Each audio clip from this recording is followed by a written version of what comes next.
it one more time. Let me say it. Say it one more time. Let me say it. Say it one more time. Let me say it. Let me say it. Let me say it. Let me say it. Let me say it. Say it one more time. Let me say it. Let me say it. Say it one more time. Let me say it. Say it one more time. Let me say it. Say it one more time. Let me say it. Say it one more time. Let me say it. Let me say it. Let me say it. Say it one more time. Let me say it. Say it one more time. Let me say it. Say it one more time.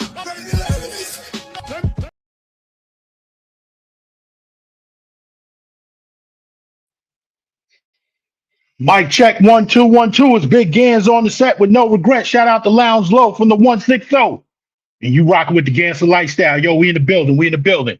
Salute to Dwight J. Salute Fuzzy Dread. Wow, you ain't been around here in a minute. Know what I'm saying? You rocking with the Ganser lifestyle. Yo, hit that motherfucking like button as you come up in the room. Know what I'm saying? We in the place once again. We standing on business. And as always, you know how I start. I got to give y'all a scent of the day. You know what I'm saying? But first, we wait for Mr. OG Davis to come up in the building. He said he got a short delay, but he'll be up in here in a hot minute. You know what I'm saying? Let me give a big shout out to everybody from my hood. Killer Hill 10304. You know what I'm saying? Lounge Low. Cousin Krez. Nappy Red Joan. You know what I'm saying? We in the motherfucking building. Let me also give a shout out to all my co-workers, active and retired, New York City Department of Sanitation. We in the building, we representing. You know what I'm saying? Salute to everybody. Hit that motherfucking like button as you come up in here. We standing on business. You know what I'm saying? Big Dollar, salute. So as always, you know how I start. My scent of the day is Club de Nuit, Urban Man Elixir. Club de Nuit, Urban Man Elixir. Let me give you all a note breakdown. You can find this on Amazon for about $50. You know what I'm saying? Let's share the screen so I can show y'all what it is.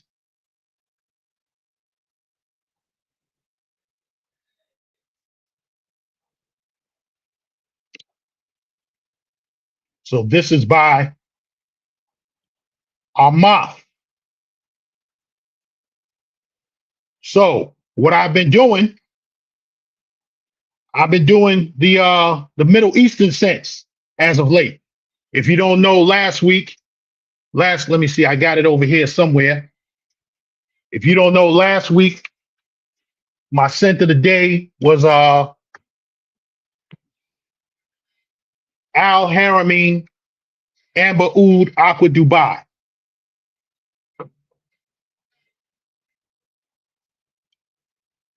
One second.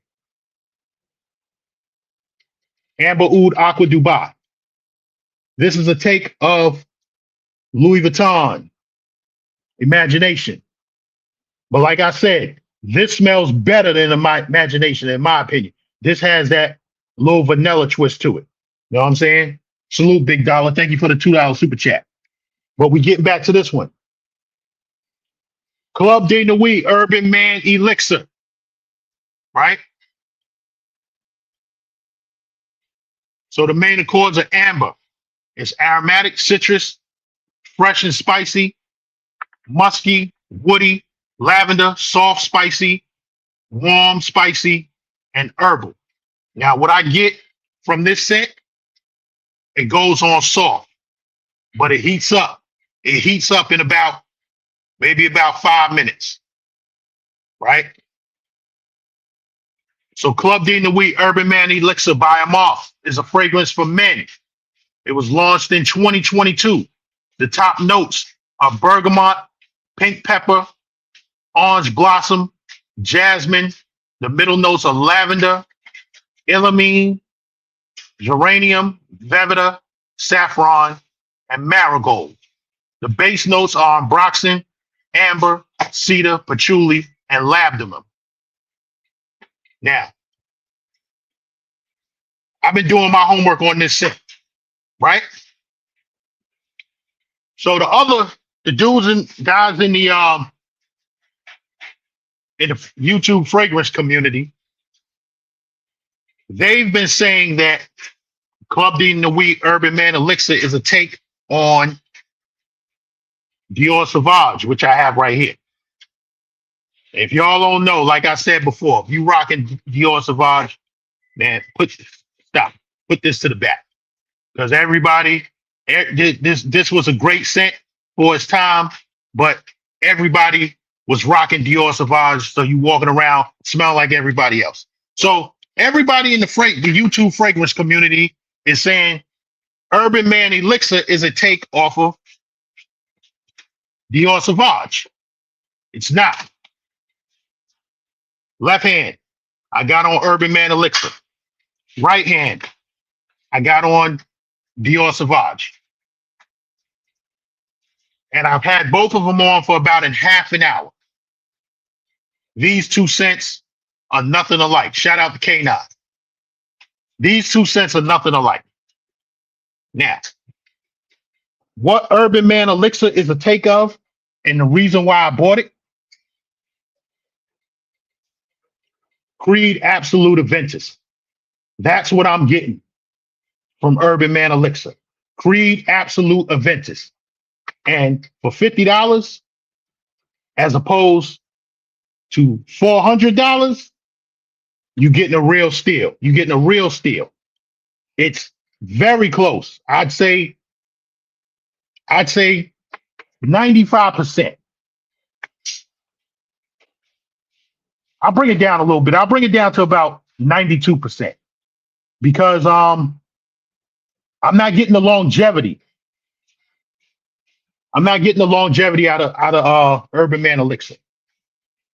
I am getting maybe 3 hours, 2 to 3 hours. You know what I'm saying? But it's strong. It's close enough. And I got another one coming. Hopefully I'll have it by the next live. I'll show y'all what that is.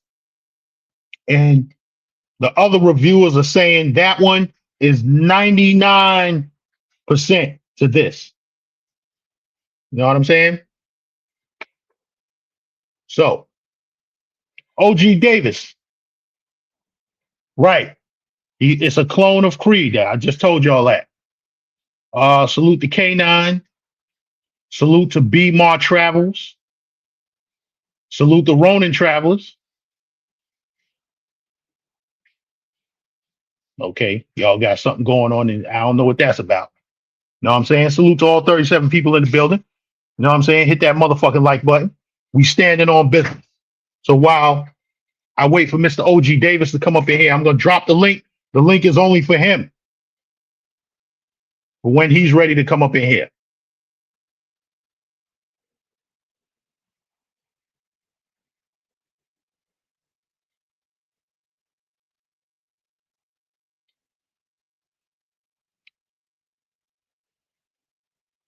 So OG Davis, you can hit that link when you're ready. We get it popping. I gotta go to my notes as always. You know what I'm saying? We got some cooking for y'all today. Let me take this down. We got some cooking for y'all today. We gonna do a whole lot of cooking today. You know what I'm saying? Also, let me give a shout out to my motorcycle subscribers. All my motorcycle subscribers. You see, I'm getting back into that. You know what I'm saying? All my motorcycle subscribers, if you in here with me, hit that like button. Like Leroy Hendricks, salute my brother. I see you out there. Thanks for your subscription. Hit that motherfucking like button. You know what I'm saying? So yo, we stand on business. So I'm gonna talk some shit today, as I always do. Then let me tell y'all something. When it really come down to it, there ain't too many motherfuckers that talk shit better than me. You know what I'm saying? Especially if I get a little liquor in my system. You know? Salute, Kite Eternal. There ain't too many motherfuckers who talk shit better than me, louder than me, or none of that shit. Know what I'm saying? So I'm letting you know right now, stop. If you looking at this shit, you know who the fuck you are. You know what I'm saying? I'll let you rock on. But when it come down to this shit talking shit, don't think that you could out talk me. You don't look better than me, and you ain't got more money than me. So shut your motherfucking mouth. You know who the fuck you are. So yo, those who know me in person know that I'm a cool person to be around. You know what I'm saying? And I enjoy life. But when it comes to work and when it comes to business, I always stand on business. So YouTube is a business. You know what I'm saying? And I treat it as such. And you know what they say? Friends is friends. This is business. OG Davis, the link is in the chat. I'll drop it for you again, though. The chat ain't moving that fast. Not yet, I don't think. Salute to the 45 people. Hit the motherfucking like button.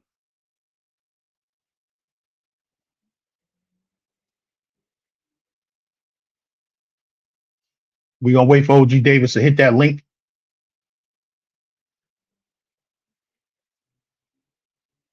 Mr. Darkest, the Navigator.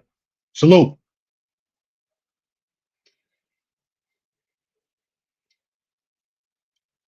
I'm going to finish my diatribe when Mr. OG Davis come up on the panel because he might have to hold me back. I might upset some of y'all with the shit that I'm about to say. Know what I'm saying? So, like I was saying, friends is friends. This is business. And we standing on business. Know what I'm saying?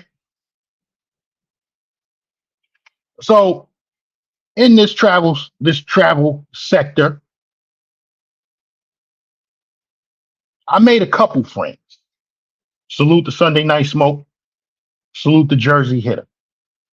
But we're not in this YouTube shit to make friends. And I see a lot of that going around. A lot of motherfuckers. Salute, OG Davis. You good? What's going on? Yeah, I'm good. Okay. Whatnot. Pardon the sound. It's a little still early. What's the temperature down there? 85. Wow. What's the temperature for the weekend? It's supposed to rain. Yeah. I don't know. Let me see. I'll tell you right now. Yeah, same thing here. It's supposed to rain all day here tomorrow. Yeah. We got 62, 57 the whole weekend rain. Yeah. And then we'll be in the 60s most of next week. And whatnot. Give me 1 second. I can still hear you. Just yeah. Give me 1 second. Well, I'm on my diatribe right now. Okay. So, like I was saying, salute the Jersey Hitter, salute the Sunday Night Smoke, salute to all the good fellas over there. You know what I'm saying? But like I said, we standing on business and we treating YouTube as a business. Know what I'm saying?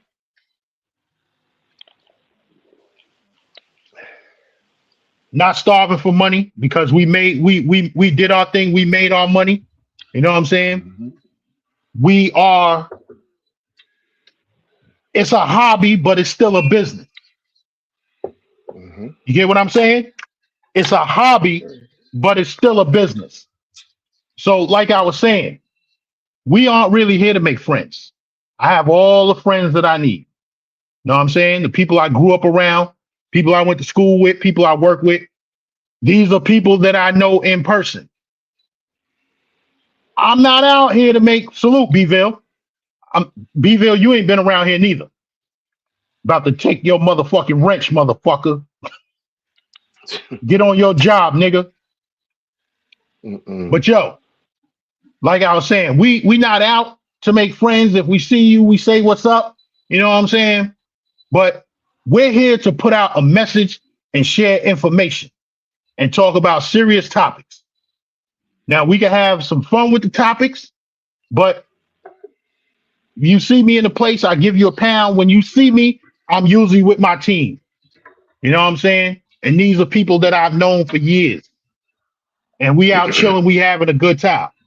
You know what I'm saying? I see a lot of shit, especially in this travel space. I look at the other sectors too. You know what I'm saying? Niggas online trying to make friends and shit like that. So we not out here to do that shit. We trying to get this message across.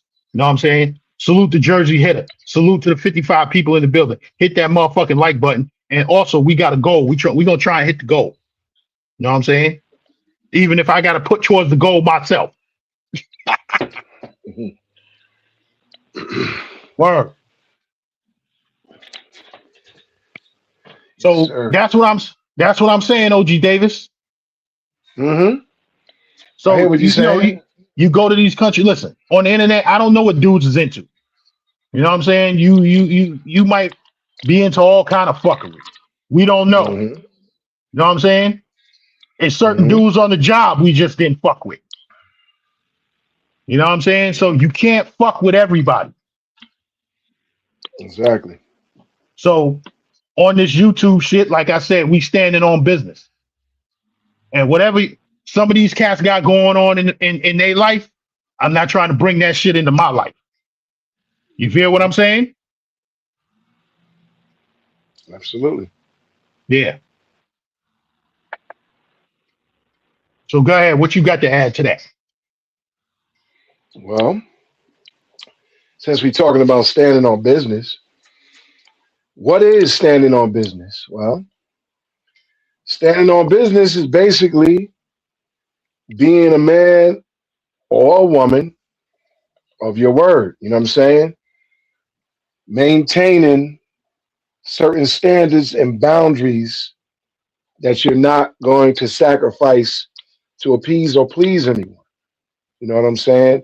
When we standing on business, especially when it comes down to giving our word, we stand on that word. We live Stand by on the that word. word.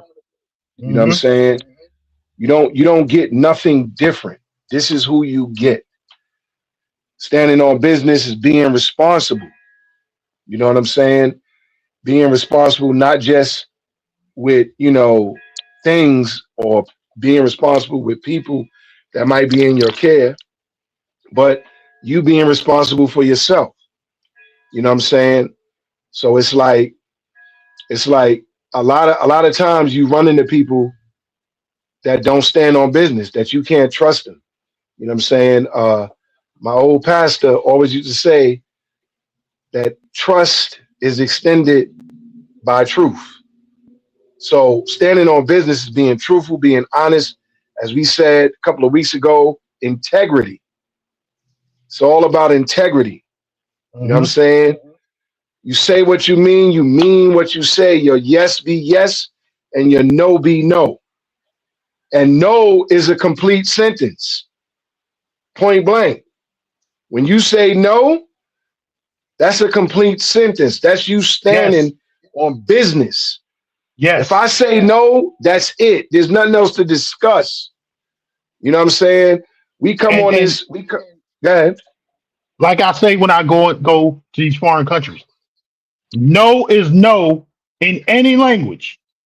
Even when you talking to the dog understand no. You feel? Go ahead. Exactly. You know what I'm saying? So, you encounter a lot of people in life that don't stand on business. You can't trust them. You know what I'm saying? They'll tell you one thing, do something else.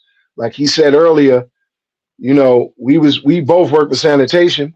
We was in a garage together for a period of time. But in the period of time that we was in that same garage, Gans could tell you, I never backed down from any supervisor. I never backed down from any chief.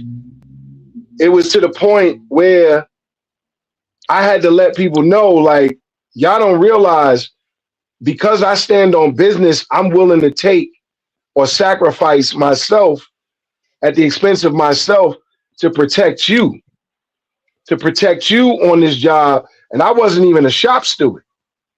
I was just a regular sanitation worker who went out there to work, did what he was supposed to do, did what he was told to do, did it the right way, and nobody could tell me otherwise. And I never changed up. I never flipped. I never sided with anybody. I was always all about Mr. D. They used to call me the all-day love affair. Basically, what that meant was I took all the time that I needed to complete my work. And I did it within the allotted time that we're given each day, which is 8 hours. And I never changed from that. I was always the same. Nothing changed. No supervisor, no superintendent, no chief will tell you anything different. I confronted them. I stepped to them and I told everybody, I said, if you need me, I'll speak for you. Even if there's no shop steward there, I'm standing in with you. I kept my word. I stood on business, and he could tell you, you know what I'm saying? We worked together, you know, a number of times, and we did exactly what we said we was going to do. You know what I'm saying? You build a reputation on your name. You build a reputation on your word. You build a reputation standing on business. And a lot of people got to understand that that's how you live life, standing on business. If you got children, if you tell your children you're gonna do something, keep your word. You know what I'm saying? Even if what you call it. Hold on 1 second. Give me 1 second. Go ahead, do your thing. So you see where we coming from when we do these lives. Let me put some respect on the money. Salute the Will Bro for the $10 super chat. Salute Gans and OG Davis. Just getting up and getting ready for work. Dropping off channel support from OG Will. I always stand on business.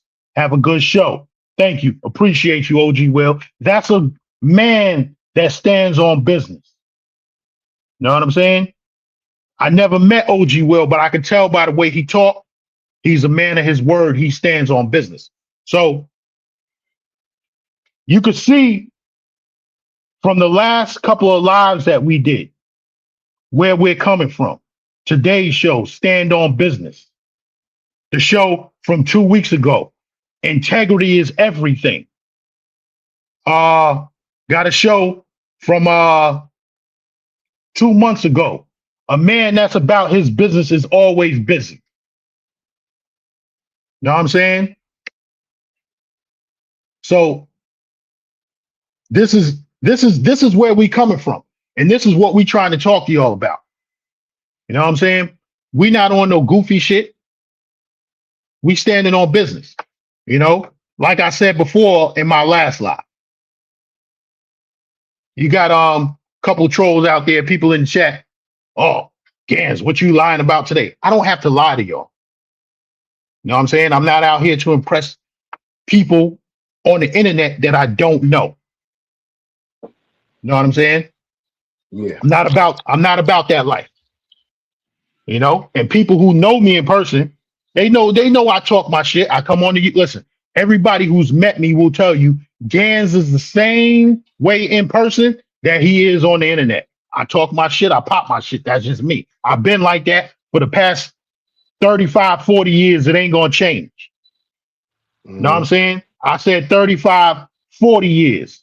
So I've been talking this shit. If you say 40 years and I'm 55 years old, I've been talking this shit like this since I was 15 motherfucking years old. Niggas that know me from junior high school will tell you, Gans always been talking shit. That's the way he is. Know what I'm saying? Mm-hmm. But that's the way, but they know I'm always a man that stand on my business. I hold my ground and I don't back down. Go ahead. Yeah, so there are things that most of the people in the chat probably can identify with standing on business. You know, another thing with it, is standing on business is basically doing what you need to do versus what you feel like doing. You know, like for example, going to the gym. A lot of us, Mhm. you know, stand on business like, look, I got to be to the gym. I got to Mhm. go to the gym.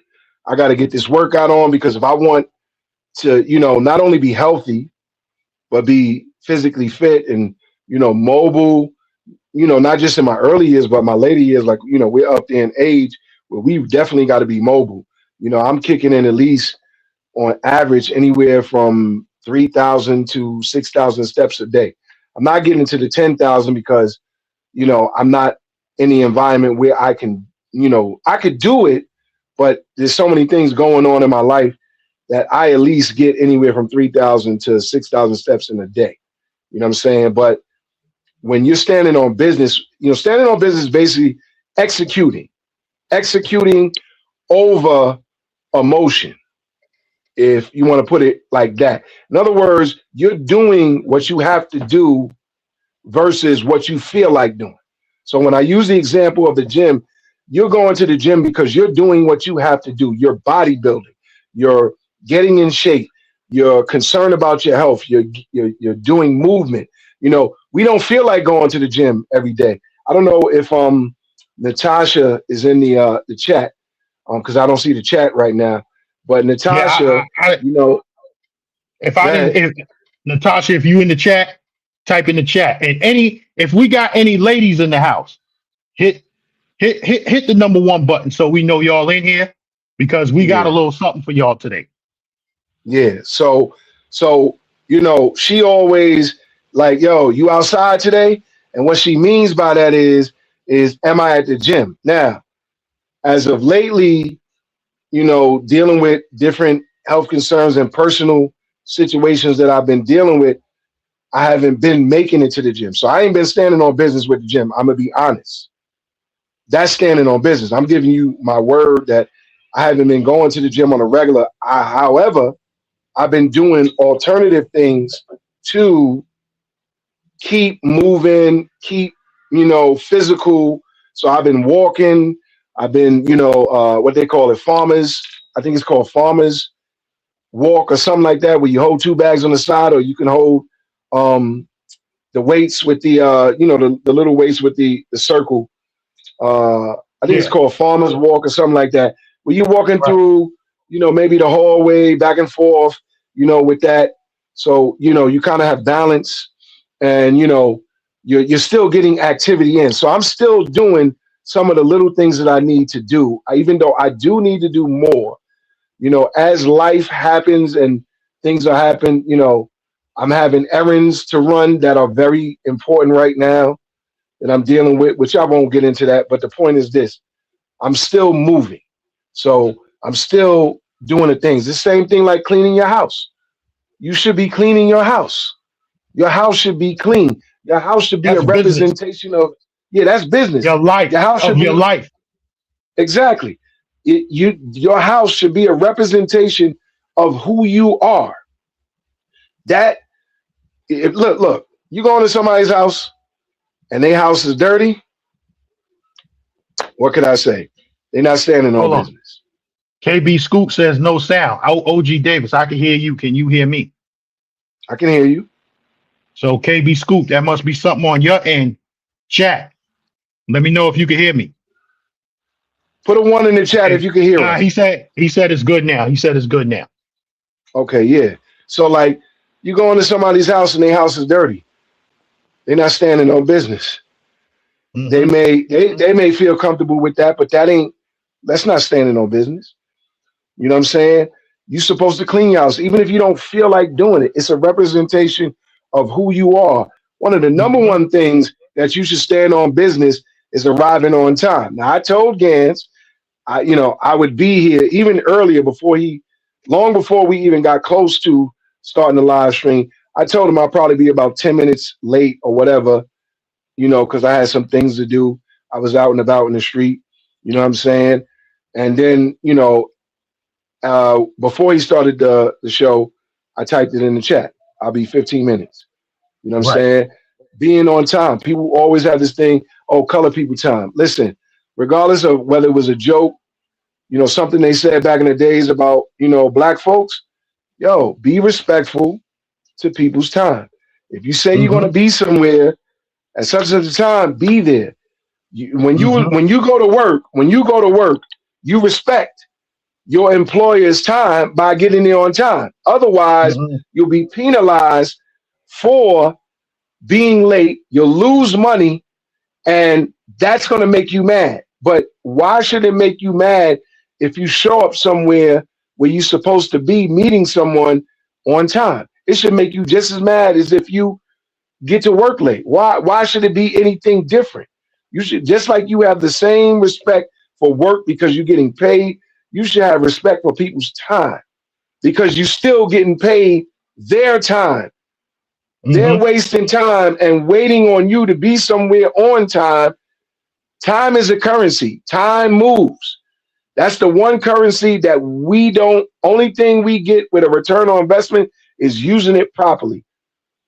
And that's being present. So stand on business. Stand on business. Be on time. Clean your house. If you're going to the gym, go to the gym because it's health reasons. You need to move. You need to do all this. Stand on business.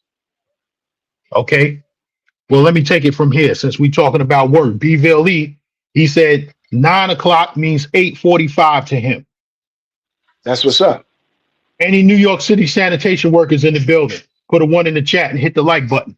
Check it. New York City sanitation. Roll call is at 6 a.m. Right? So to me, that means I need to be to work no later 5:15, 5:30.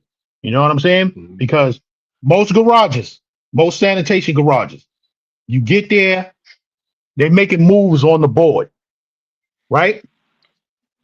So now if you a minute man, right? They got you on a route that you don't want to be on, and I'm just talking strictly about BK 18 because they moving that board around. They start moving that board around at 5 o'clock in the morning. The shop stewards and everything standing around the board with the supervisor. So when you get there, you want to get on the route that you want to be on. You want to work with the person that you want to work with. You got to be there between 5:30 and 5:45 because they shutting that board down. They closing that board at 5:45. Some garages 5:45. Some garages 10 minutes to 6. You know what I'm saying? So you got to be there at 5:30 so you can make the moves, get on the route that you want to get the truck that you want to get, work with the person that you want to work with. You know what I'm saying?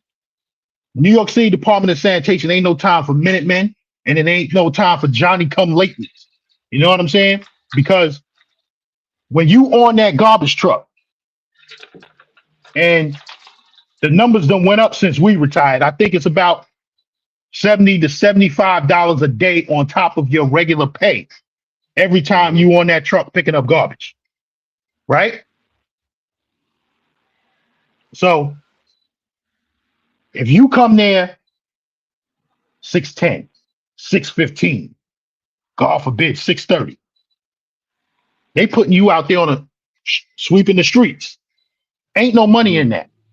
They putting you out there picking up them corner baskets. Ain't no money in that. I really never had a problem doing baskets, but it's no money in it. And you out there, if they put you on street cleaning, you out there pushing that broom, that I don't like that shit is embarrassing. And then you out there all day doing that shit. You know what I'm saying? Or they put you on I seen them today. They got a whole new unit for doing highway cleaning. Mm-hmm. You seen that shit? I've seen it before. Yeah. That, So that's they how be that's how the Fort Bell that they do that. yeah, it said Brooklyn Yeah, lot. The truck said yeah. Brooklyn lot. That's how the Fort Bell. So yeah. So now you come in late, 6:15, 6:30, you not on that truck out on the route. You got to go out there pushing a broom, doing street cleaning, or doing baskets. Baskets, I didn't like being on baskets neither. Listen, I'll take it before street cleaning. because at least I can maneuver around and do what I want to do out there. Because you got a set route, you know what you're doing. Street cleaning, man. Listen, you out there standing on the corner with a broom and a pail. Fuck that shit. Know what I'm saying? I loved it. I loved it. Not me. But what it is, like I was saying, you come late, that's money out of your pocket. So you got to stand on business. When you on that man's time, you got to get there on time. You know? Salute the Ronin travelers. Yeah, salute to Ronan. Salute to everybody that's in the chat. I see a couple of new names. Vibing with Misha. Salute. Oh, where's she at? She's Oh in the yeah, chat. yeah, I see her now. Yeah, because I said any women in the building hit the one button. Let us know y'all in the building because we got a little something. Vibing with Misha. Me and you was in the same chat the other day with what's her name? OG Davis. Mariah Sincere. Yeah. So we might as well. And Misha, I told you, I said, yo, you better go up there and help your girl out because they killing her. You know what I'm saying? So yo, should we just get to it now? Nah, wait a little bit. We wait a little bit. You know, Okay. we can finish out this topic and whatnot. You know what I'm saying?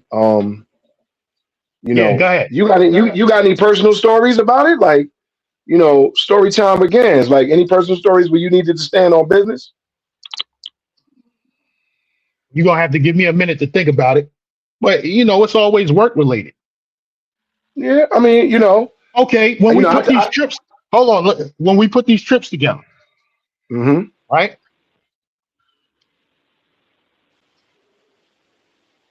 We get the villa that we want to rent. And I'm just talking from the Sasua date. We get the villa that we want to rent, right? So we sending out a blast to everybody. You know what I'm saying? If you want to go, we not going by your word. We need a deposit.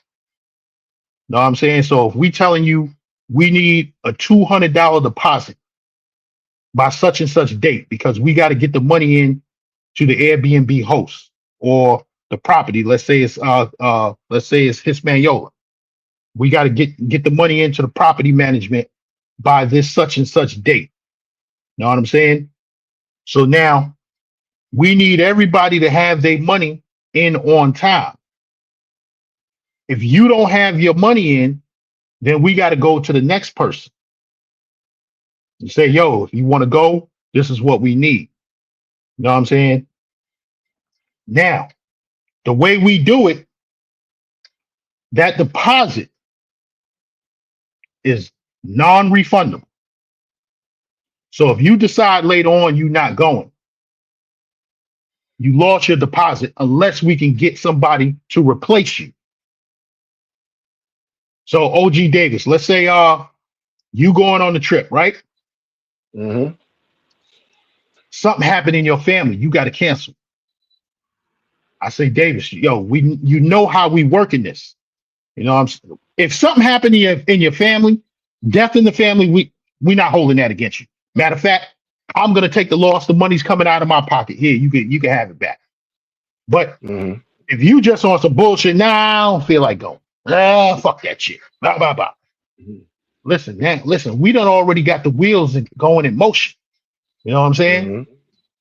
So now, if I can't find somebody to replace you, this is money that has to come out of my pocket.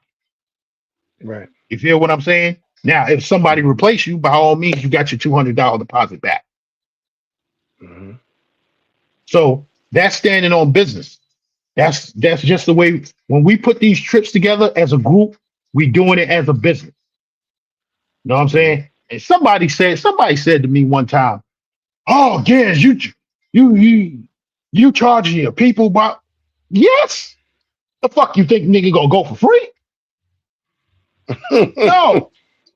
And that's niggas in this space that said that shit.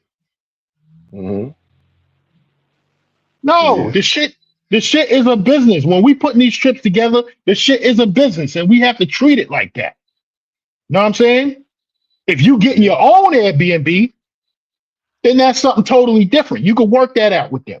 But when we putting together a 6-bedroom, 8-bedroom, 10-bedroom villa mansion. You know what I'm saying? This is money that we have to put out. And we are putting, me and my cousin, we usually putting this shit together. We putting that money out sometimes out of our own pocket, the first deposit. You know what I'm saying? So we running around trying to get our money back because we trying to lock down this villa before somebody else gets it. You know what I'm saying? The last joint that we had that you came on, when you came on that trip to the zoo, I put the whole deposit out of my pocket by myself and waited for niggas to give me my money back. You know what I'm saying? And that's another thing when we doing this shit. You got to know who you dealing with. So everybody in my crew is thoroughbreds. Yeah. Ain't no begging billies around here. Everybody in my crew work. They doing their thing. So if they say, yo, Gans, I'm going, my money is good. I've had dudes from, from Staten Island around the way. Yo, Gans, yo, I want to go. I know what y'all doing, blah, blah, blah. Yo, hold me down. No, nigga, I'm not holding you down. You know what I'm saying? Because I know your money might be kind of funny. You know what I'm saying? Now, let's say my man Butch, let's say he want to go on the trip, right? I know Butch is good. If Butch say to me, Gans, hold me down, I got him. Because I know he good. This motherfucker done been on more trips than, listen, I don't know how many fucking trips this motherfucker done been on. No, and how many countries, you know? This motherfucker went on a 14-day cruise with a friend of his, female friend of his, and jumped off the cruise and met Chocolate in Brazil. You know what I'm saying? So that's how he moved, you know? Yeah. Misha, we gonna get to it. Misha said, wait, I'm lost. She's informative. She messed up. We're gonna get to we're gonna get to that. You know what I'm saying? Bring it up. We're gonna get to it. It's gonna be the highlight of the live. So y'all stick around. To touch on what you're saying, you want to, when it comes to standing on business, there's a certain level of accountability. You could call it what you can call it is radical accountability. Like really, like some real strong arm accountability. You know the people that you're dealing with. You know that, like, in the situation with the villa and stuff like that, you've dealt with these people before. They're not gonna, stare you, take you all over the place.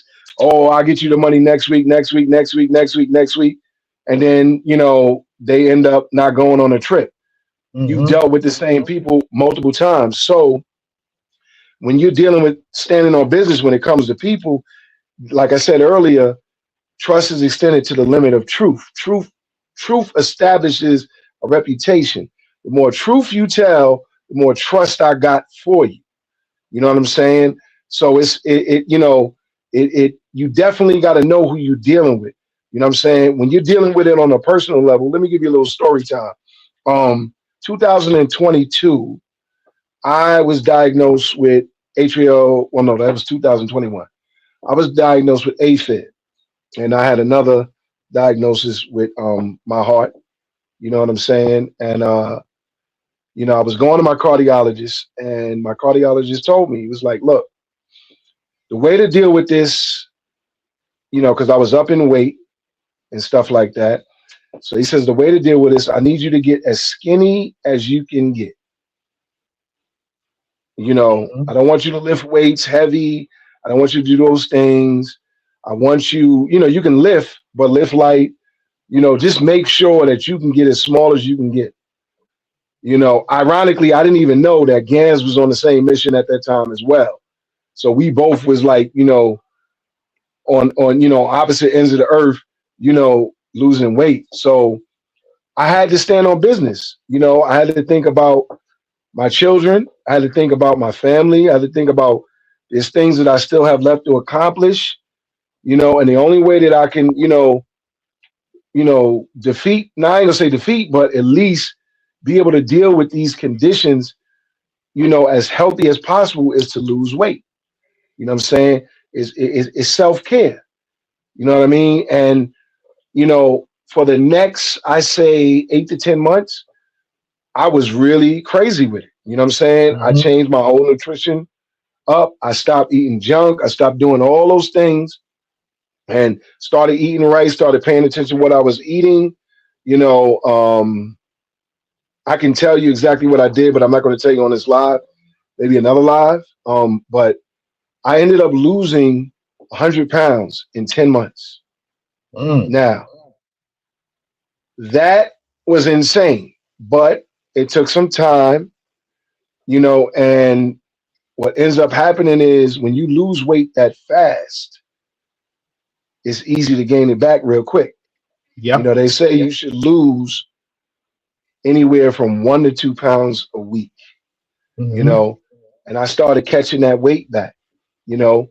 So the last time I went to my cardiologist, I probably was up like maybe about 50, 60 pounds from the weight loss. And I said, yo, you know what? I really need to do this, but I need to do this in a different way because I did it in such an extreme way.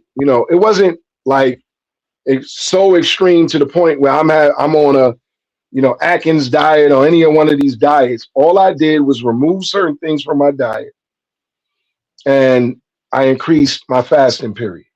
Hmm. You know what I'm saying? Not now. There's a lot of science behind fasting. Fasting is definitely a great practice, and everybody should practice it, whether you do it all the time, once a week, once a month. I'm not a board certified medical anything. I'm not a doctor. So this is not health advice. Make that disclaimer. But I had to stand on business for my health. I had to really, really like, look, I got to do this. Nobody else is going to, and my accountability was my kids. That was my accountability. Daddy, we need you to be here. Daddy, we need you to be here. You know what I'm saying? So when it comes to standing on business, understand what you're doing is you're becoming a person of your word. You're becoming a person of integrity. Hmm. You're becoming a person of truth. You're becoming a trustworthy person. And that's what it means to stand on business. Yeah. My plane is landed. Shout out to Travel With. Mhm, Yeah, he had a live earlier. I was in the chat. Listen, mhm, I don't really know what's going on with this space. I'm not really watching the shit like that anymore. But he was mhm. talking this shit. Listen, these motherfuckers are scammers, liars, scammers, and they not standing on business. They don't have no integrity. You know what I'm saying? So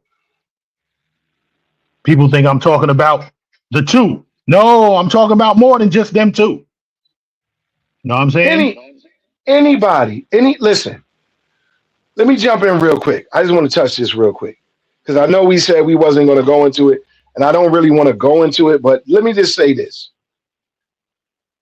A lot of these individuals in quote unquote, whatever you want to call that space, because I don't call it the travel space, they don't stand on business. Anything that they've said that they was going to do, anything that they said they was going to produce, anything they said about this being the best situation has not happened. If you are anyone in the chat, if you are a supporter of any of this buffoonery, I'm not even going to knock you because at one point in time I was knocking you. No judgment to anyone. I'm trying to elevate, evolve, and get out of old ways of thinking. Understand there is no ROI at all for you.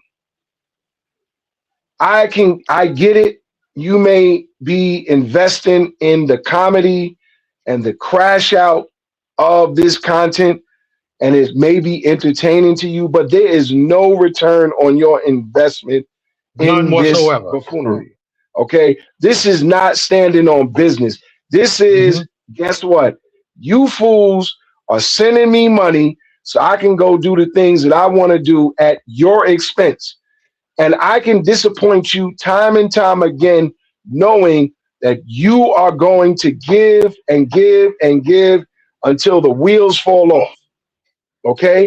And if any one of these individuals, if you are butt hurt by what I'm saying, or you turn around and say, I'm a hater, listen to me and listen to me clear. Why am I going to hate on someone that ain't doing anything that I would do, want to do, or ever would do? Why am I hating on someone that literally needs other people to live their life? Because I'm living my life and I'm enjoying it. I'm present. All praises to the Most High. I'm on my way to one of the greatest moments in my life. So if you got the audacity and the gall to say that I'm hating on you, whatever, man. Salute the K9 for the $2 super chat.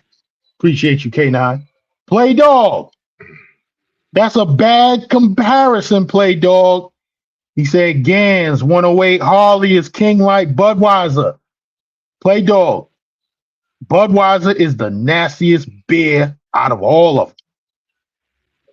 So that's a bad comparison, play dog. But we're gonna see, because the end of this year, I'm gonna try and do that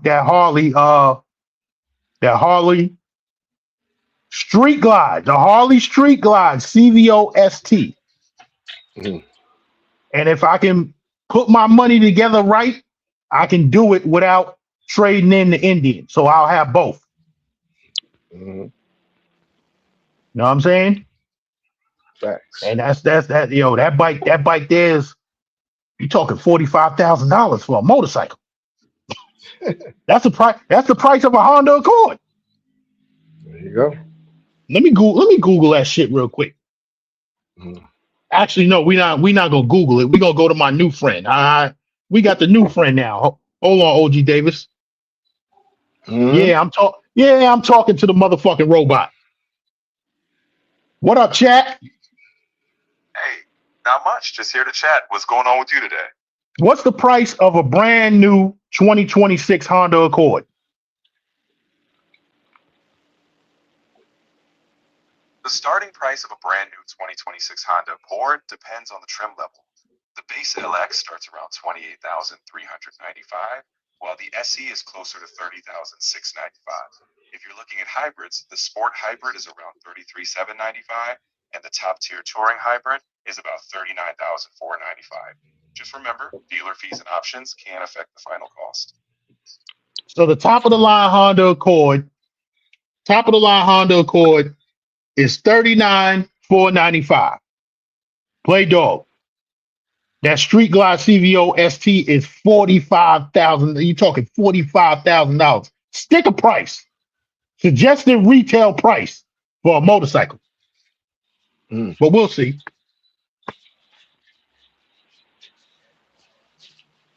Let's see what the chat's saying. Gene from 16, it's all a lie. If you already know that they're gonna lie as soon as they open. Listen, they got a saying in the car selling game. You know how OG Davis, you know how you know if a car dealer is lying to you? Go ahead. If his lips is moving. Well, So then you better not go to no car dealer. So you treat them characters like they car dealers. If their lips is moving, they lying. Mm-hmm. Play dog. And you paid $25,000 for a 108. You could have gotten a 117 for much more. Play dog. We are going to do a motorcycle live. I'm trying to put the cast together. I'm trying to get them together on one panel. That 108, that Indian Challenger 108 is putting out more horsepower than that 117 Harley Road Glide. But that we trust me, we're gonna get to that. We're gonna get to that. I'm putting together Indian and Harley. Shout out to Finesse the Challenger. I don't know if he watches. Me and him conversate from time to time. I don't know if he watches when he's definitely there when I'm talking motorcycles. I don't know if he's there when I'm talking about this shit. Because every time I put up something about motorcycles, he comments in my chat. So I don't know if he's watching this shit. But shout out to Finesse the Challenger. I'm gonna get him on the panel, some other people that ride Indian, some people that ride Harley, and we gonna sit down and chop it up. And we gonna get down to the nitty-gritty of it. But yeah, let's move on. Let's move Yeah. on. You want to get to Do your that thing you thing. sent? You want to get to that thing you sent me on Instagram? Yeah, you can play it. Was it Instagram or was it I sent you the video on Instagram and I sent it to your regular phone. okay? You sent But it on Instagram. play it on a big screen. Yeah, I sent it in Instagram too. No, matter of fact, I couldn't send it in Instagram because the size was too big. You might be able to go on her page and play it.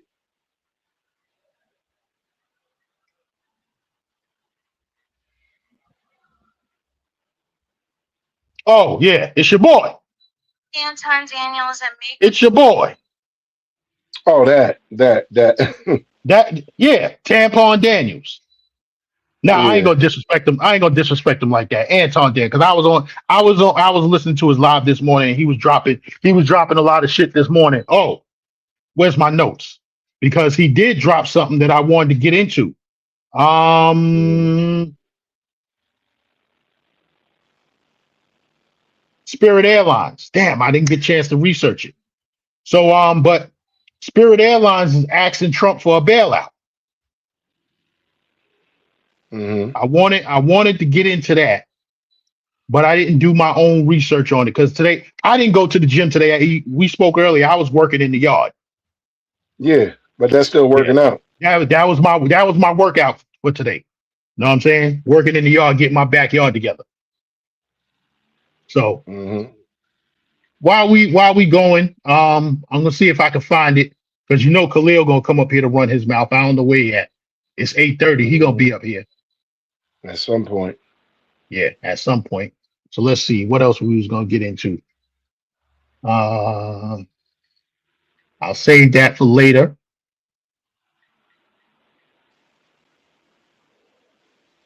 I mean, if you want, go into the what you call it, the Mariah thing. Okay, You got it clipped up on the I got it. coach. I got it ready. I got everything ready, set, go. We gonna Okay. call this segment Kite Eternal. Peace. Thank you for the $5 holla. He Spirit is says going. Spirit is going to Venezuela now. I want to bring that Venezuela conversation up in this live. But go ahead. Let's move on to Miss Sincere. We gonna call this segment Money, Energy, Attention, and Time. Hmm. I didn't want to say the abbreviated acronym for it, but I will say it now. Pause. Meet. MEAT. Pause. Meet. Money, energy, attention, and time. So yo, let's get into it. Hmm. Go ahead and share the screen.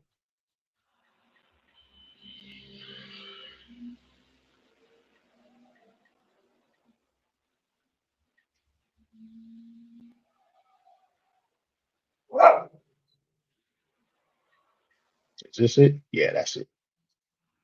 So check it. She was talking to me on this right here.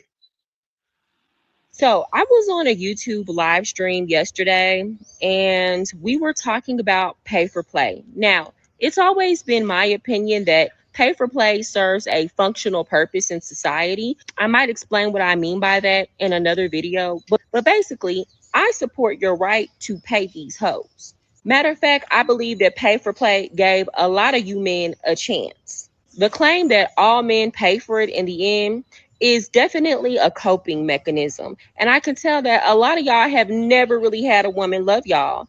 Do y'all know that there are men in the penitentiary right now that are pulling women off of Instagram Live and off of TikTok Live that they've never met? And these women are sending them hundreds, if not thousands. I gotta pause it right there.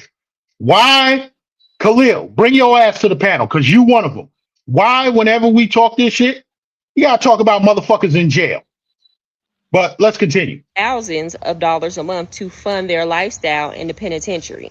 Despite what these women are saying on the internet, majority of women are living with the man and contributing at least 50% to their household. And as much as women like to come on the internet and lie to gas up other women, most women, if they really like a guy, will spend time with him for free if they really like him. It's the ones that they don't like that have to spend money every time that they get together. I'm just being honest. Sorry, ladies.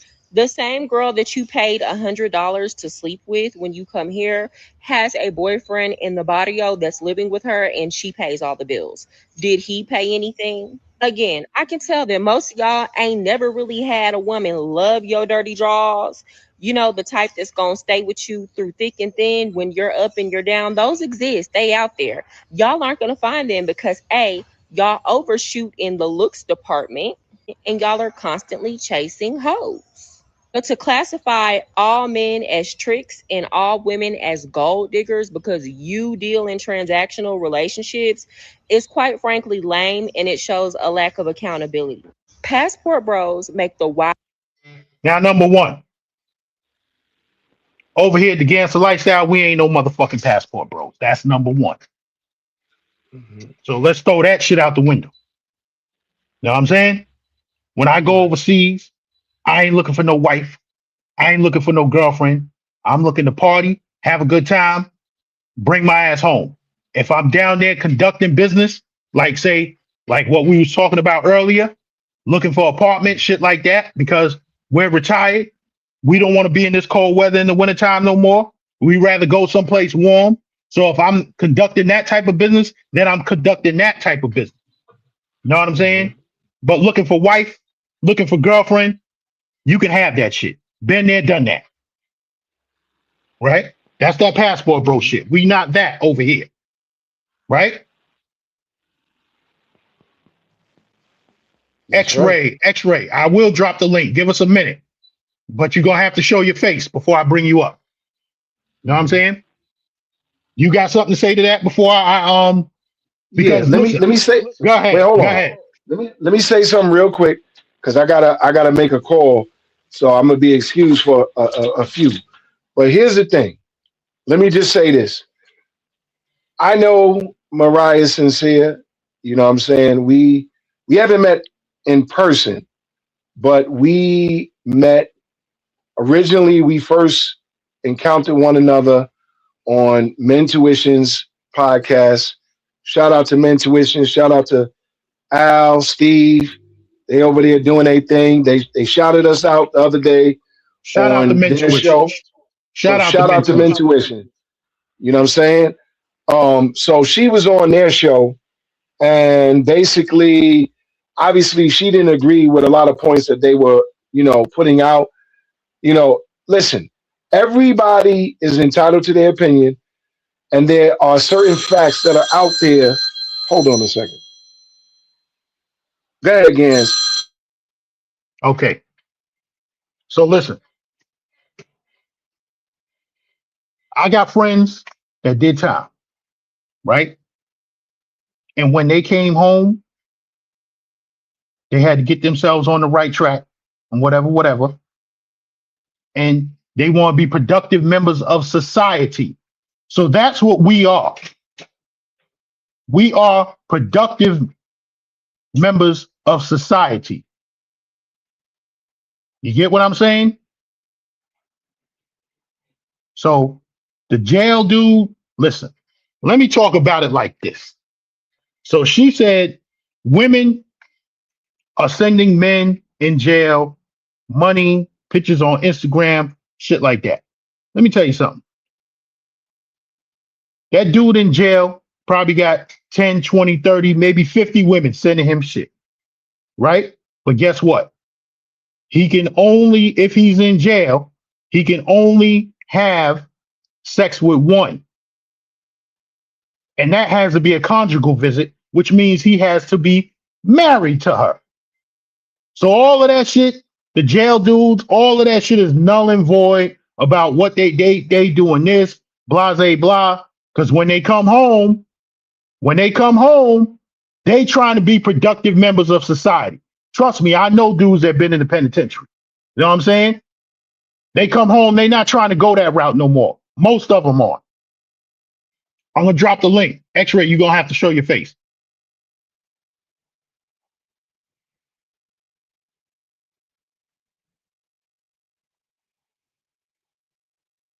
Johnny Cash says not in the feds. So what you saying, Johnny Cash? They not sending dudes in the feds any money?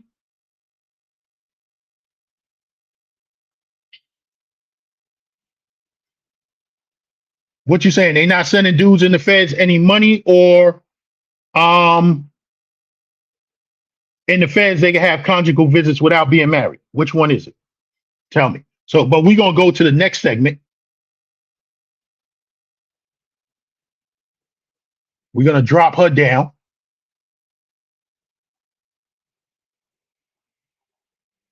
Because I sent this video to Coach Greg Adams. So we're gonna get into what he had to say about it. Because he had saw the video already and gave her a response. He responded to her on TikTok. Big Gan says, Coach, hope you saw the Instagram clip that I sent you of the woman talking about all men don't pay, and that she then she went Fair to use. talk about guys in jail. Salute to the don't have Coach to pay. gang. I saw that Instagram clip. I actually saw her TikTok. I responded to her TikTok. But yeah, I saw that clip. Like that was her comparison. There's dudes in prison that don't have to pay. Bruh. Bruh. Is that your example of men that don't pay? There's men in prison that women send money. What I'm gonna say about this men that don't pay? Give me 1 second, Again, X. Let's let this always finish. a bum nigga that they use as an example of that don't pay. So what you're telling me is, if I don't want to pay, I'll go to prison and have bitches send me money, because that's what you just said. Like, okay, all right. So are you suggesting that I go to prison? What are you suggesting here, man? They're always going to use the bum nigga approach. These black women, and it was a black woman, it was a mulatto. It's always black women that's going to tell you could do less. There's men I know that are bums that got mattresses on the floor. Is that what you're suggesting I be? Because I got another life going on here. I'm not these bum ass niggas that depend on this little bit of money that they giving me. The little bit of money that these women pay is not enough money for me to be a bum, nigga. But that was her first example. I know guys out here that are in prison that women send money to. Okay. Like, congratulations to her and them. Sounds like they're a match made in heaven. Nobody wants to be that guy. Then she says, there's a guy out here that a woman loves his dirty draws. Again.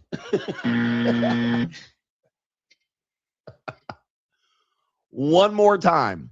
I don't have dirty draws. I wear clean draws.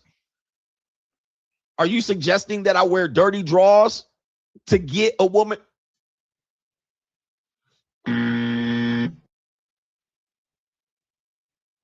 Again, your two examples are fried. I have clean draws. I take a shower. I have a life going on. I'm not in jail.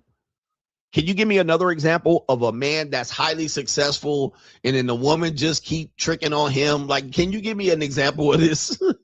That's what I want, because that's who I am. I'm actually a go-getter. I'm successful. I don't got time. I can take a shower, nigga. I ain't in jail, in and out. Can you give me an example of somebody that is highly... She can't give me one because she's a strag. That's why. Y'all listening to strags give you advice. She doesn't know highly successful men probably have the same scenario. I can have the same scenario all day long. But give me an example of somebody that you know, a nigga that's highly successful. They got the same scenario. You can't because you don't know one. You only know bum niggas. And bum bitches on top of that. Stop trying to tell niggas to be bums to get some free pussy. That's not the solution. That's not a good solution to men. What men going to do? Be a loser. And then when you're a loser, you're gonna think it's gonna be successful, and now you just stuck being a loser. These people are just absolutely incredible. These are your examples.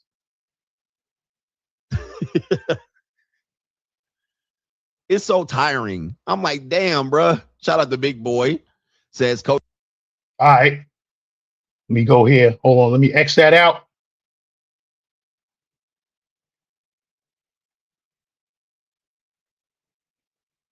X, what up? Yeah, I'm about Yo, to come yo. back in because I can't hear you. Oh, that's X-Ray Pookie. All right, let me drop the link for him again.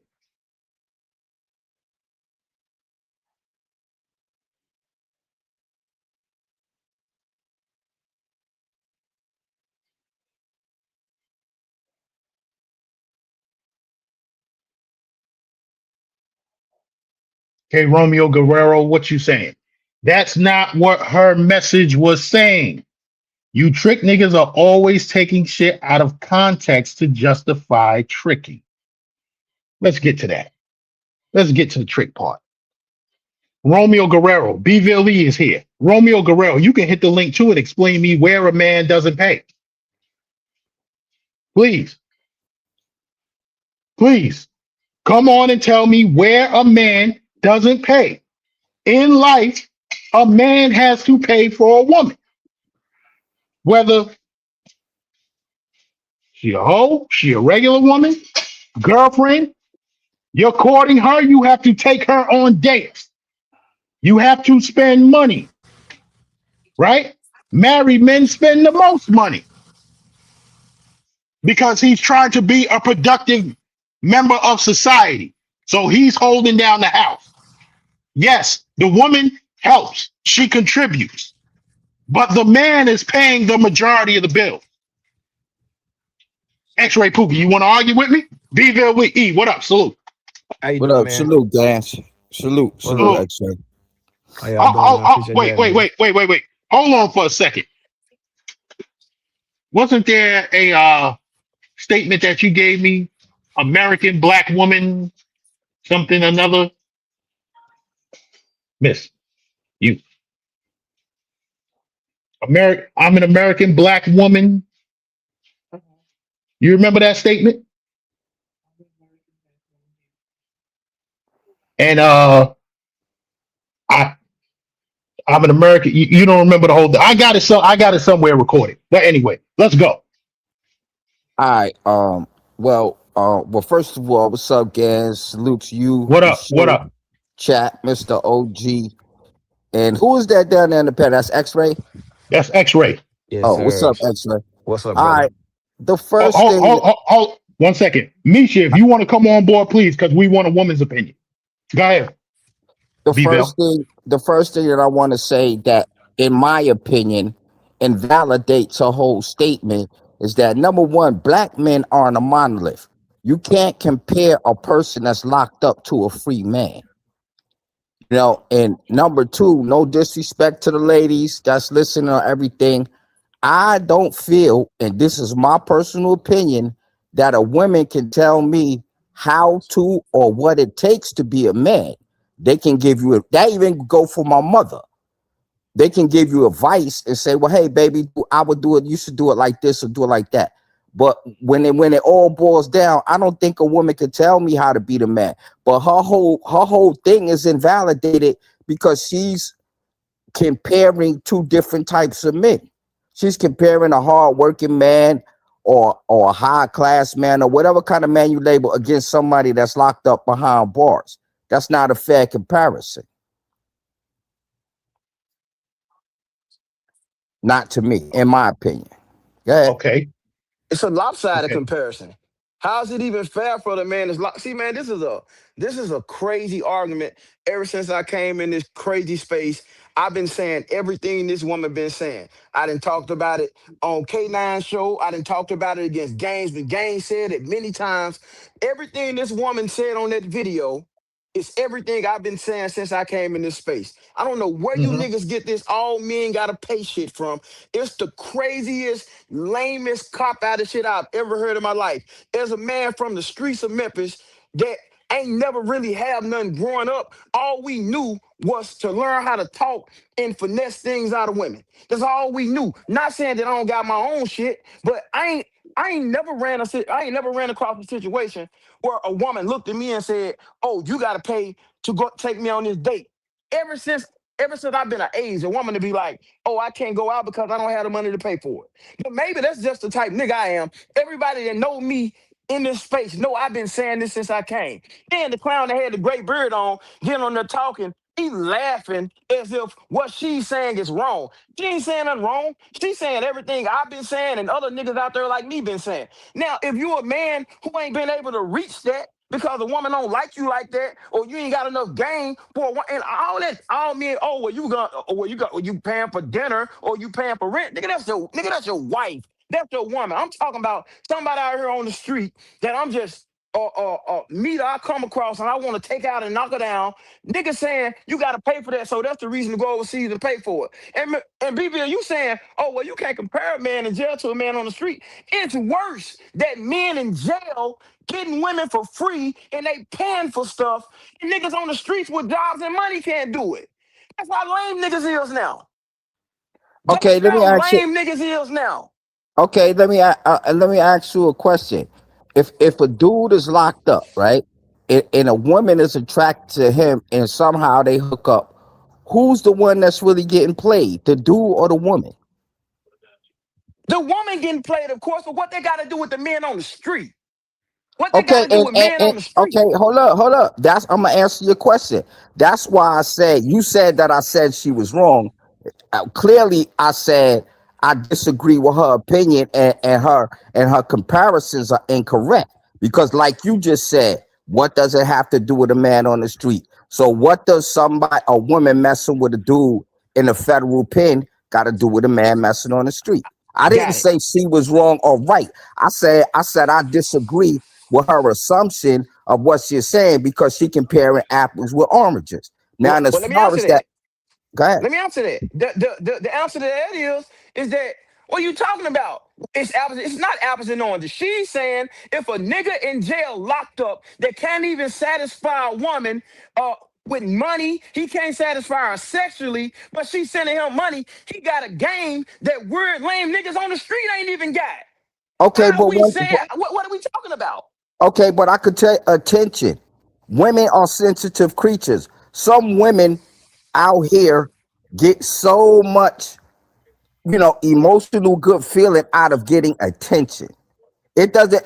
But given so like Ms. OG said earlier, attention is money. Time is money. A lot of them brothers behind the wall giving somebody attention might make a lady. It might be a lady that's overweight. It might be a woman that doesn't think she's attractive enough. It might be a woman that's just psycho crazy. Paying someone attention can be a form of payment.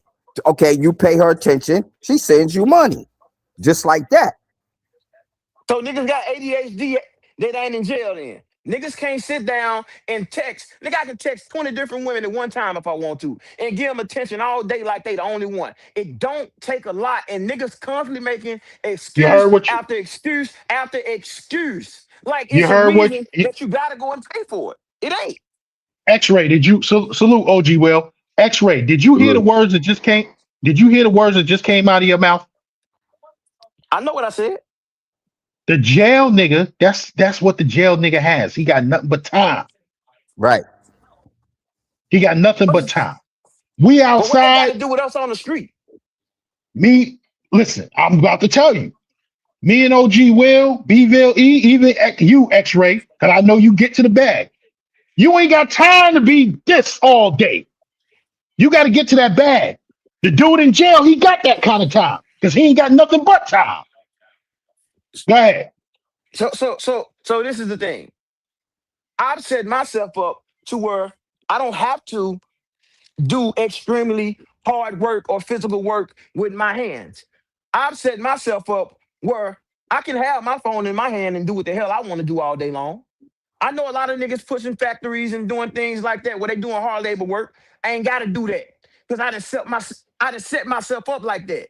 So I can walk around and do my job and make my money and text 20 bitches a day if I want to, all day if I want to, and still make my money. So if you talking about somebody that got to go to a factory or somebody that got to do hard labor work to make their money, yeah, they ain't got time to have their phone in their hand to pay people attention. But and then she hit on another point I've been saying. Niggas out here trying to date above what they should be dating. You got niggas You hit that it are right out there. here. Go ahead. You got niggas Go out here ahead. that's trying to date supermodels and niggas making 15, $14, $15 an hour. And they look like shit. They ain't going to the gym. They ain't in shape. She hit on Mm-hmm. that. The same shit Mm-hmm. I've been saying since I came in this space. Niggas want to disregard it, and then we got the OG guys telling these young guys, "Oh, well, you're gonna pay for it anyway, so you might as well go overseas and buy it." That is ludicrous to say. I've been saying this since I came in this space. I've been trying to Now, tell niggas it's women that'll do everything for you, and you ain't gotta give them much. You ain't gotta do nothing. They'll pay for everything. But the problem is, this space holds a bunch of men who ain't never had nothing like that, come from an now, era or who come from a demographic where they don't know how to talk to women. They don't know how to tell women what they want to hear. They don't know how to please a woman more ways than sexually. And that's the issue. now, OG Will, I'm gonna let you get to it, right? But what I want to Houston. say, the X-ray, that's where me and you agree. I sit and listen to these guys in this space talking about Bernie's Burgos. Ain't none of y'all niggas paying Bernie's Burgos money, and y'all don't fit the description that Bernie's Burgos would pick.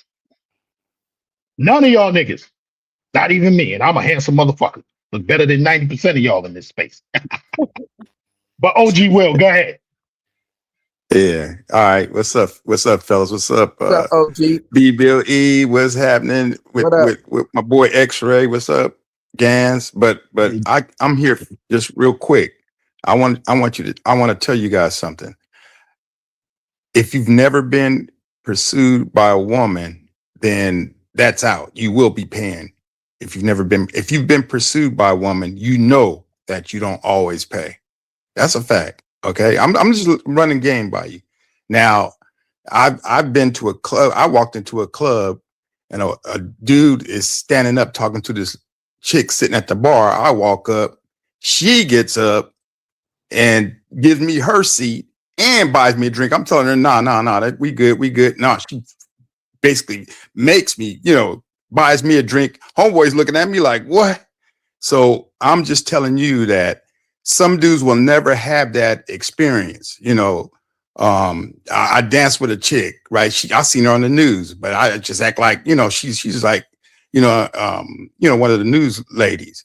I seen her on TV, but I dance with her, act like I don't know who she is. And then I walk and I'm talking to the homie. She come and put her card in my hand. You know what I'm saying? There's dudes that have never been pursued by a woman, and women that have their stuff together, they can't be denied, man. I'm telling you, that's what puts American women over women abroad, because they got bread, they got their stuff together, and you just not anybody's gonna get them. You know what I'm saying? It's the way you move. Right. You know what I'm saying? Right. And I used to be in like a local model circuit, because I used to model back in the day. I got news clippings and everything. But I'm just letting you know that being pursued by a woman is different. And if you've never been pursued by a woman, which most of the people in this space haven't, or most men, basically, the few that know that when a woman pursues you, it's different. I had a woman say, "I'll take you home." I rode with my homie, and she said, "I'll take you home." Then she pulls up to the pad, and I'm like, "Okay, well, I'm about to go up there." And she's like, "So you're not going to invite me?" I'm like, she's so bad. I'm thinking like, I'm just trying to be cool. And so you're not going to invite me up? I'm like, "Oh, shoot, come on up." You know what I'm saying? If you've never been pursued by a woman, then you'll never understand that, and you will say that all men pay. That's a fact. But I do know that on several occasions that I've women have pursued me. You know what I'm saying? And that's a fact. So, and like I just came to say that because I got to go to work, man. Like you said, I'm standing on business. I got to go to work. But I just had to say that part because I heard they said everybody pays for it, and that's, you know, like I can clearly tell you that that's not true. Like everybody doesn't pay for it, but then again, everybody hasn't been pursued by a woman. It's different. OG, Yeah. could I tap your knowledge for a second? Yeah, come on. Let me ask you a question, right? Say you have a woman, right, that you said that's interested in you. She stepped up to you, right? Now, Mhm. I know where you live at in the West Coast. You said the Yeah. San Diego area, right? Yeah. Now, Yeah. if you met a woman out in Long Beach and she was taking care of you, do you consider burning that gas to go see her as paying? Hell no. No, because like I said, when Gas in I the car, see, yeah. I'm gonna drive that car anyway, BVLE. So I'm gonna include that. And if I drive all the way to Long Beach to see her, that means she's worth it. You know what I'm saying? You got to look at Right. it on both angles. But what I I'm drove up saying there, is, and then when I get there, here's the part. Here's the part, BVLE. When you get there, what's gonna happen? I get there, and I'm not getting a hotel, right? Matter of fact, when I used to go, funny you mentioned Long Beach. I used to date a woman in Long Beach, and she lived on 67th Way. You know what I'm saying? So the Long Beach Boulevard is 67th Way. Okay. So I okay, used to yeah. go up there, and she lived with her parents. And Oh, wow. that's when you know you smooth, when you go over there and they put you up. You don't get a hotel room. They put you up at their pad. You know what I'm saying? So Right. there's levels to the, when people say there's levels to this shit, there's levels to this shit. Man, it's so many levels. And Mr. OG, listen, man, Yeah. I'm gonna put it like this. This is the thing. A good woman, not even a good woman, a bad woman. Mhm. Any woman is willing to make that investment for a good man. That's what Yes, we sir. got. That's what we Yes, have, and sir. that's what a lot of niggas don't understand. So they think They they don't have to understand it. pay. You Mhm. don't gotta pay. Look, I'm an Asian right now. I ain't bought one drink because I don't drink. Every Yeah. time I go to the club, these same women that these niggas paying 2,000, 1,500 baht for or 2,500 and they can't get on camera. These same women invite me to their table to drink for free and I don't even drink. Oh no, come. You know why? Because I look good, I smell good, and I up they fucking value. If bitches see And you're them with smooth. me, And you're smooth. And you're if smooth. You know bitches what I'm see saying? them with me, oh damn, she with him, they with him. Shit, they must got some. That's what bitches do. They gain face being with me. Means Yeah. something when you a nigga that got your shit together and you walk in and you wreak high value. A lot of Yeah. these niggas Yeah. don't look high value, and that's the They issue. don't. There They you don't. go. That's the Yes, sir. issue. You gotta look the Gans part. knows. Gans knows. Hell yeah. And No, even no, if you you hit it. gotta pay, You so hit the nail. what? So, You hit so the what nail if right you on gotta the head. pay? You hit the nail right on the head with that X-ray. You hit the nail right on So, the head with that. so what if we do gotta pay? Okay, that's fine. I don't give a hell about the paying thing, but what irks me is that these guys really think that you have to pay. That is no one like they call me a middle mango because I tell niggas straight up, I allow a woman to pay for everything. I make her show me that she want me around because there's a reason that she 26, 27, 28, 30, 35 and ain't got no damn man. So you think I'm Yeah. finna burn all my money on her? No, you gonna show me that you want me because I know it's a reason why you ain't got a man. And I'm not about to fight for it. You gonna show me why I need to be around. So you gonna take me to dinner? You gonna bring me Mhm. in your shit or get the Airbnb? You gonna buy my flight to this vacation that we going on? And it happens every day. And that's why I love that the girl said that about the men in jail. If niggas in jail can do it, we ought to feel like pathetic Yes. losers out here on the street and we talking, we can't get a woman and these women got high expectations. It's absolutely atrocious. And we Yeah. moving the But yeah. goalpost. We saying shit like, oh, so it's paying for the gas? No, what you mean? Paying for getting gas to go be in our car anyway? So You gonna now we put gas making in the up you gonna put reasons. gas in the car anyway. Yes, That's what sir. I'm Yeah, saying. but That's my see, So point. we making up okay, reasons to but the say point, you pay for something. the point that I was Go ahead, trying to Bill. make The point that I was trying to make when I said that, or using that as an analogy, is this. Either way, you pulling money out your wallet, so you spend the money. Being that it's not on her and you need gas in your car anyway, you spend their money. That's what I'm No, saying. Yeah, but that hell doesn't no. pertain to the Well, woman though, Bville. That's what we're Supposing talking word. about. We're What about the we're gonna supposing we're word? gonna fill up Suppose I that gotta go to car. the We're gonna gym.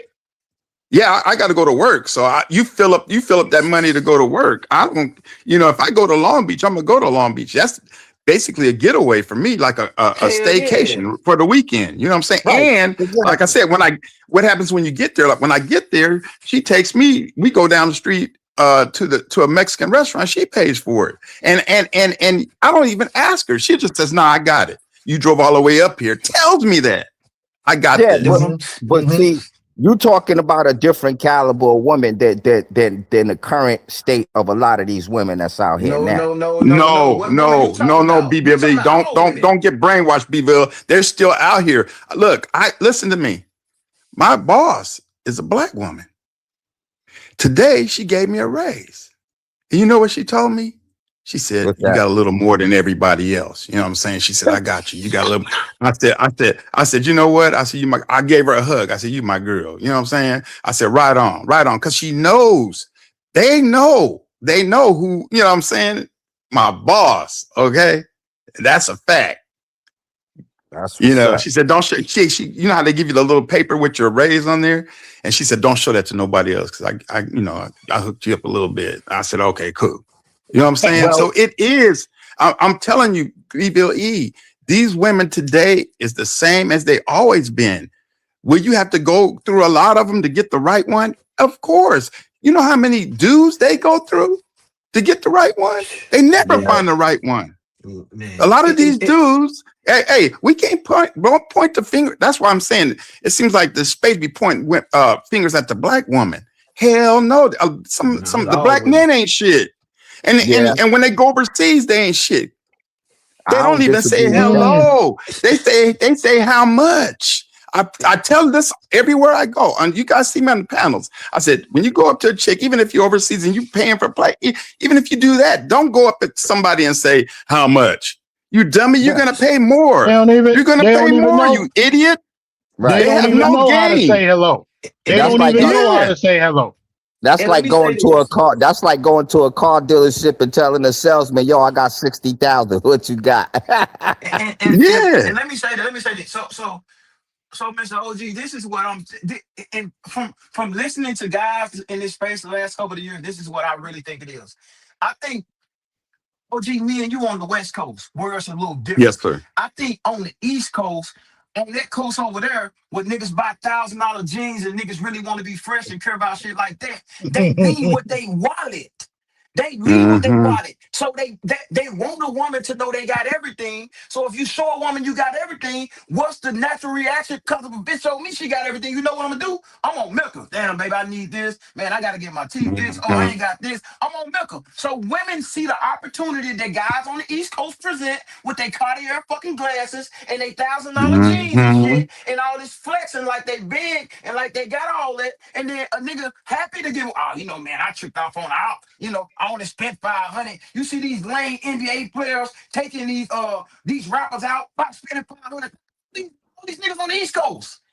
Maybe it's Yeah. because they got Puerto Ricans and Dominicans and all those women over there, and they were fascinated by it growing up, and those women were broke, and they felt like they had to take care of them, and it's just a generational thing where it just kept happening and happening and happening. But I don't know what it is. But these women over here on the West Coast, they'll take care of your ass. The Asians, the black, the Mm-hmm. Mexicans, the white, they will take care of you. You ain't got to do Oh nothing man. but be around showing a little attention. Niggas on the East Coast, Mm-hmm. the woman is fucking impossible. Niggas done gave up. Niggas been completely Yeah. saving their money going overseas and spending it all, tricking out just to be happy, then coming back home and then doing the same thing all over again instead of finding all these women out. Man, it's so many women out here. It's So crazy. many. And They they got got more bread, girls by X-Ray. They got bread. They got bread. That's the difference come between on, bro. women here and women abroad. These women got bread. They Come got their on, shit man. Yo, together. I X-Ray. raised 3 of them. You know what I'm saying? They ain't gonna accept anybody. You gotta earn them. You crazy, bro. But Yo, I say anyway, the same. I got to bounce I y'all say, because I got to go to work. But nice seeing you fellas. I just had this great topic. This is a great. I wish I could stay on here longer because I Me mean too, this is a great man. Me topic. But too. I got to go, fellas. I got to go. All right, all Appreciate you, OG, right, chill OG. cool, out, man. cool, cool. All right, peace Yo, out. Peace out. hey, yo, X-Ray, you ain't tell Yes, no sir, Mr. lies. Gaines. You didn't tell no lies with the difference between the East Coast and the West Coast. Because let's take the street level. On the West Coast in the 80s, who was the big dog? Uh Help me out, chat, because I can't think of his name right now. Who Franklin Saint was supposed to be? Who was that? The Harry O. No, not Harry O. Help me out, y'all. Who Franklin Saint was supposed to be? The one that was working with the CIA to bring in all the drugs from Los Angeles. But anyway, you didn't know this dude was a multi-millionaire from the street. Freeway, Ricky Ross. Thank you, really, Joe. Oh, You Freeway. didn't know. You didn't know that he was a multi-millionaire from the street. He didn't carry himself like that, right? He low key, you know what I'm saying? Wasn't flashy. In New York, who was our dudes? Alpo, Rich Porter, flashy, different car every day. That $45,000 Harley Davidson. I seen Alpo on it. You know what I'm saying? So you definitely hit it on the head with that. We listen, New York niggas, we some flashy niggas, man. That's just the way we are. All of us, all five boroughs, different styles, but all five boroughs in our own way, we flashy. That's why I don't believe y'all boy from New York. I see. You know what I'm saying? And Romeo Guerrero said he must be because I kept this up here because I've been wanting to get to it. He said I must be living in the twilight zone where niggas think paying for box is a badge of honor. I come from the era where dudes kept it playing. Now, Romeo Guerrero, let me say it like this. I'm not trying to come from an aspect of here, let me get some of your box. I'm coming from an aspect of when I say at the end of the day, all men pay, we talking about men getting divorce raped in court, divorce raped to holy hell in court, child support up the wazoo. Men buy a house, he lose it. Women taking half their pension. That's where I'm coming from.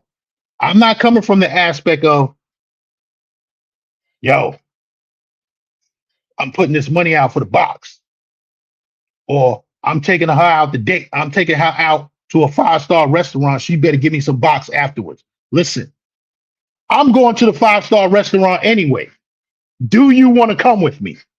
No? Fine. See you later. I'm still going to the 5-star restaurant with or without you. You see where I'm coming from, X-Ray? X-Ray, you there? Guess we lost him. But Romeo Guerrero, that's the aspect of it that I'm coming from. You know what I'm saying? Like I said, I'm going to the 5-star restaurant anyway. But yo, let me see what y'all saying in the chat. 60 people in the building. If you haven't done so, hit the like button. If you haven't subscribed, please do so. He said, so X-Ray is saying, I'm listening. I got this woman out my room. She got to go before she get comfortable. You know what I'm saying? Anthony, I don't want to pronounce your name wrong. Anthony Font. I don't want to pronounce your name wrong. I'll just say, I can see old men paying for box. If you're in your teens, 20s, 30s, get your shit together. Get in a bitch face. That's 100%. Yo, my it was either my first or my second time to Medellin, right? Seen two young cats on the plane, 19, 20 years old. So I say, yo, What y'all going to Medellin for? They said, OG, the same thing you going for. I said, what? I said, hold on. Y'all young cats, 19, 20 years old, what y'all going to Medellin for? You should be able to get it how you live right here in the United States at that age. You know what I'm saying? Now, us old timers, we got more time behind us than we got in front of us. So, of course, we want to get right to the good stuff. You know what I'm saying? We ain't got time to run around and play these games. But y'all young dudes, y'all should be out there trying to make it happen. You know what I'm saying? I'm dropping the link in case Misha want to come up.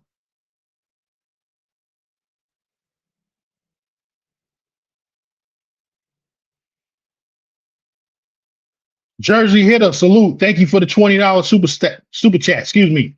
That 5-star restaurant talk. Standing on business. That's right.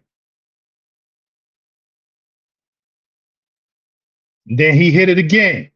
$20. That 5-star restaurant talk. Standing on business. Salute. Jersey Hitter. So yeah, that's what I was saying. So yeah, we're gonna go to the next segment. Let me share the screen. Y'all boy, Chill Capo.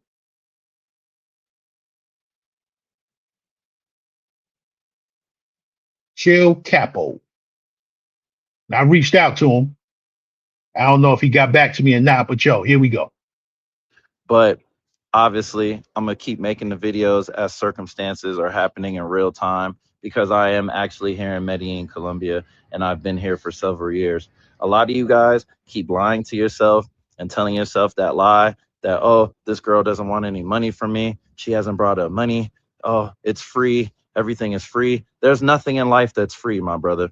There's no woman that you have ever gone on a date with. There's no woman that you have ever slept with. There's no woman that you have ever spent any time with that you spent $0 to have that interaction with that woman.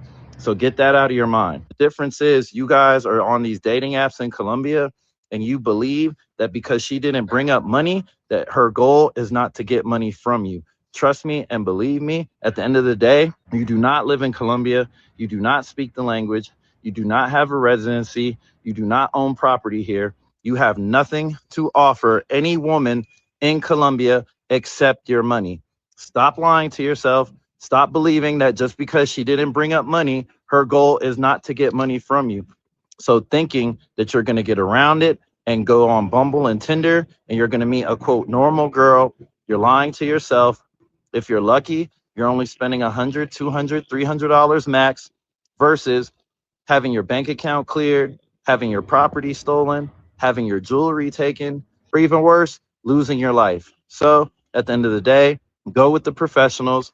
You're only here for a short amount of time. You're not going to find love in Colombia. Stop lying to yourself. Go with the professional. Be smart. Stop being naive. Stop thinking these bitches don't want anything from you. They all want money. I haven't met a woman on this planet that doesn't want money from a man. Think about it. How many women have you ever met in your life that didn't want anything from you, that's never asked you for a thing in your life? Be smart. Use your big head, not your little head. If you're going to need some pussy, go to the proper places for it. There are places with professionals and people that do their jobs and do it well, show you a good time, give you the girlfriend experience, and they go home, you go to sleep. Stop being green. Stop thinking that all these bitches love you and you're just God's gift to women, because you're not. This is your last warning. Share this. Send this to somebody that you know is more than likely coming to Colombia soon. If you or any of your boys have Tinder or Bumble on your phone, delete that shit off your phone before you even get to Colombia. Trust me. I'm your boy Chill Capo. Share, like, comment. Let me know what you think.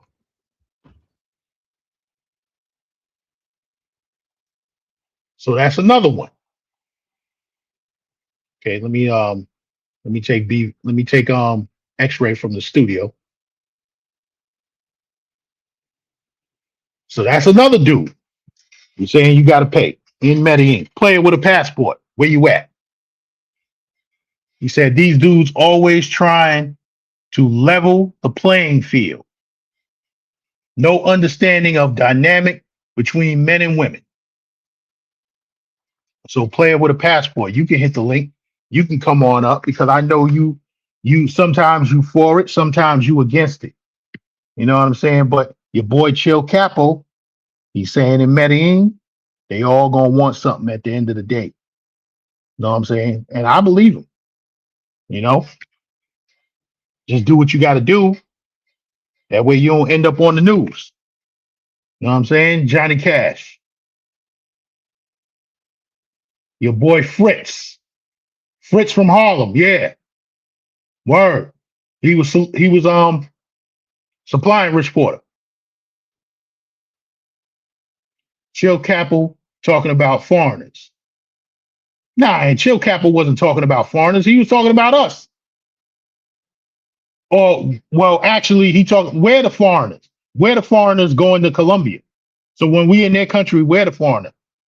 Again, on another note, check out that Joe Milano blacks. Yo, I don't like Joe Milano. I'll check it out. I'll go give them a sample. But I really don't. I really don't like his stuff. It's not strong enough for me. You know. But yeah, so Chill Capital was saying, yep, listen, you're gonna pay. So that's another one, especially in Medellin. You know what I'm saying? So I had one more from him too. Something going on in Cartagena. Let me see if I can find that one.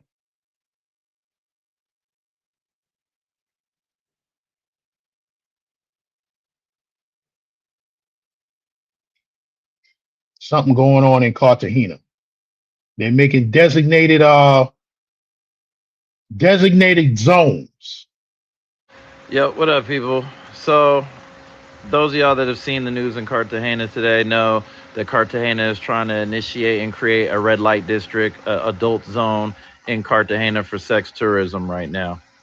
Now, although I'm not surprised, I do kind of find it hypocritical and ironic. Let's talk about it.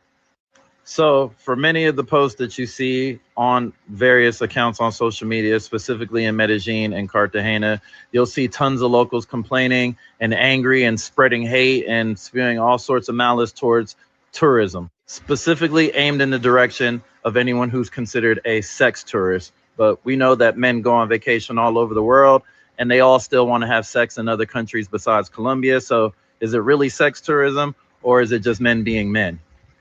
And since Colombia is one of the few countries in the world that does practice legal sex work, that does have legal prostitution, it only makes sense that the country and the government officials and those in power are going to make money off it and monetize it. Now, by all means, make your money. Colombia, make your money off of these tourists. But at the same time, isn't it kind of ironic how you shame, berate, post, and you take every opportunity to blame all of your problems in the city and in the country on these tourists? I just find it very confusing how so many people can hate sex tourism. So many people can voice their hate and disgust for Americans, Canadians, Europeans that come to the country every day and pour in billions and billions of dollars into their economy. And yet your government is actively monetizing the act and the industry itself. They literally sponsor sexual events and they literally create zones and areas that are safe for people to benefit and financially gain from them.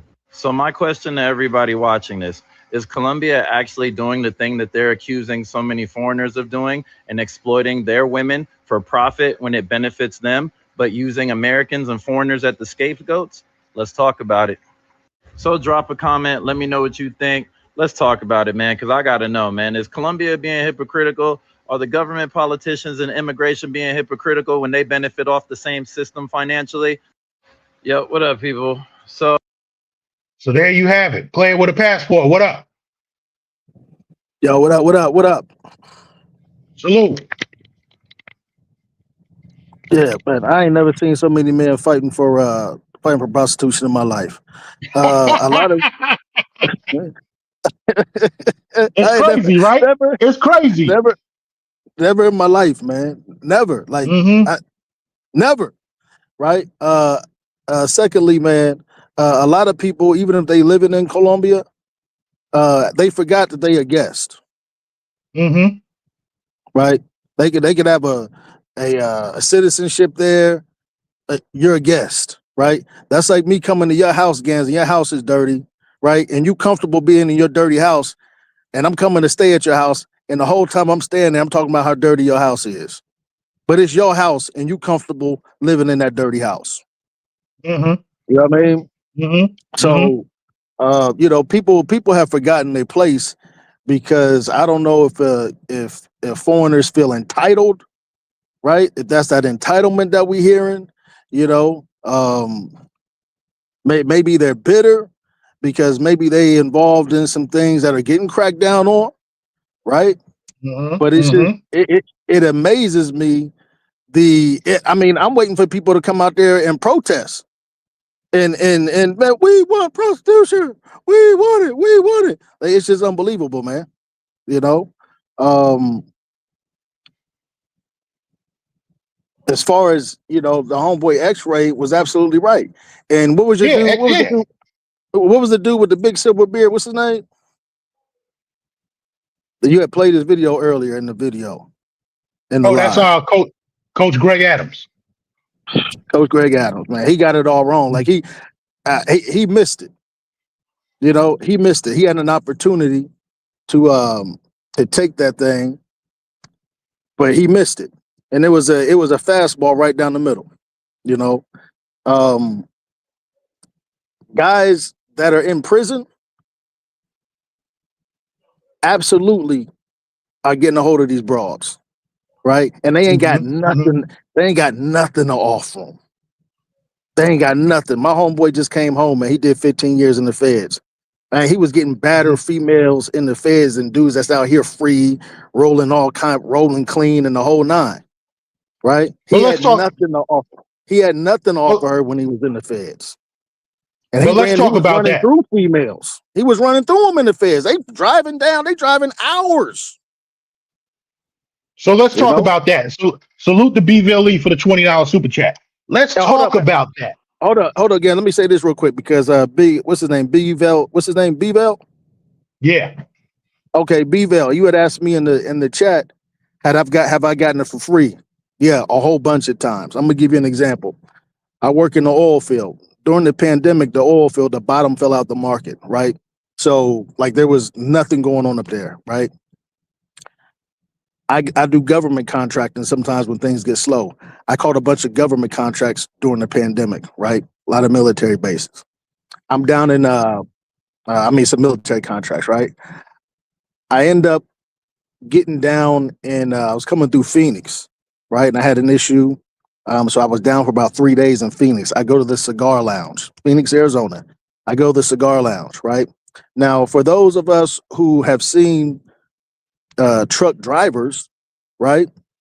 When I'm in the oil field, I've got on my FR, my oil field stuff, right? But with these contracts, you just throwing on some bullshit, some shorts, probably some Crocs or sneakers. You're looking like a Mm-hmm. bum, right? I go to the cigar lounge in Phoenix, Arizona. I ain't got no haircut, no beard cut. I'm looking all kind of bad. I meet this chick in the cigar lounge, right? She was from Samoa. No, I'm sorry, not Samoa, Guam. She was from Guam. Bad little thing. I'm gonna give her a strong 7.5, 8, right? She was like in her late 30s. I get to talking with her in the cigar lounge.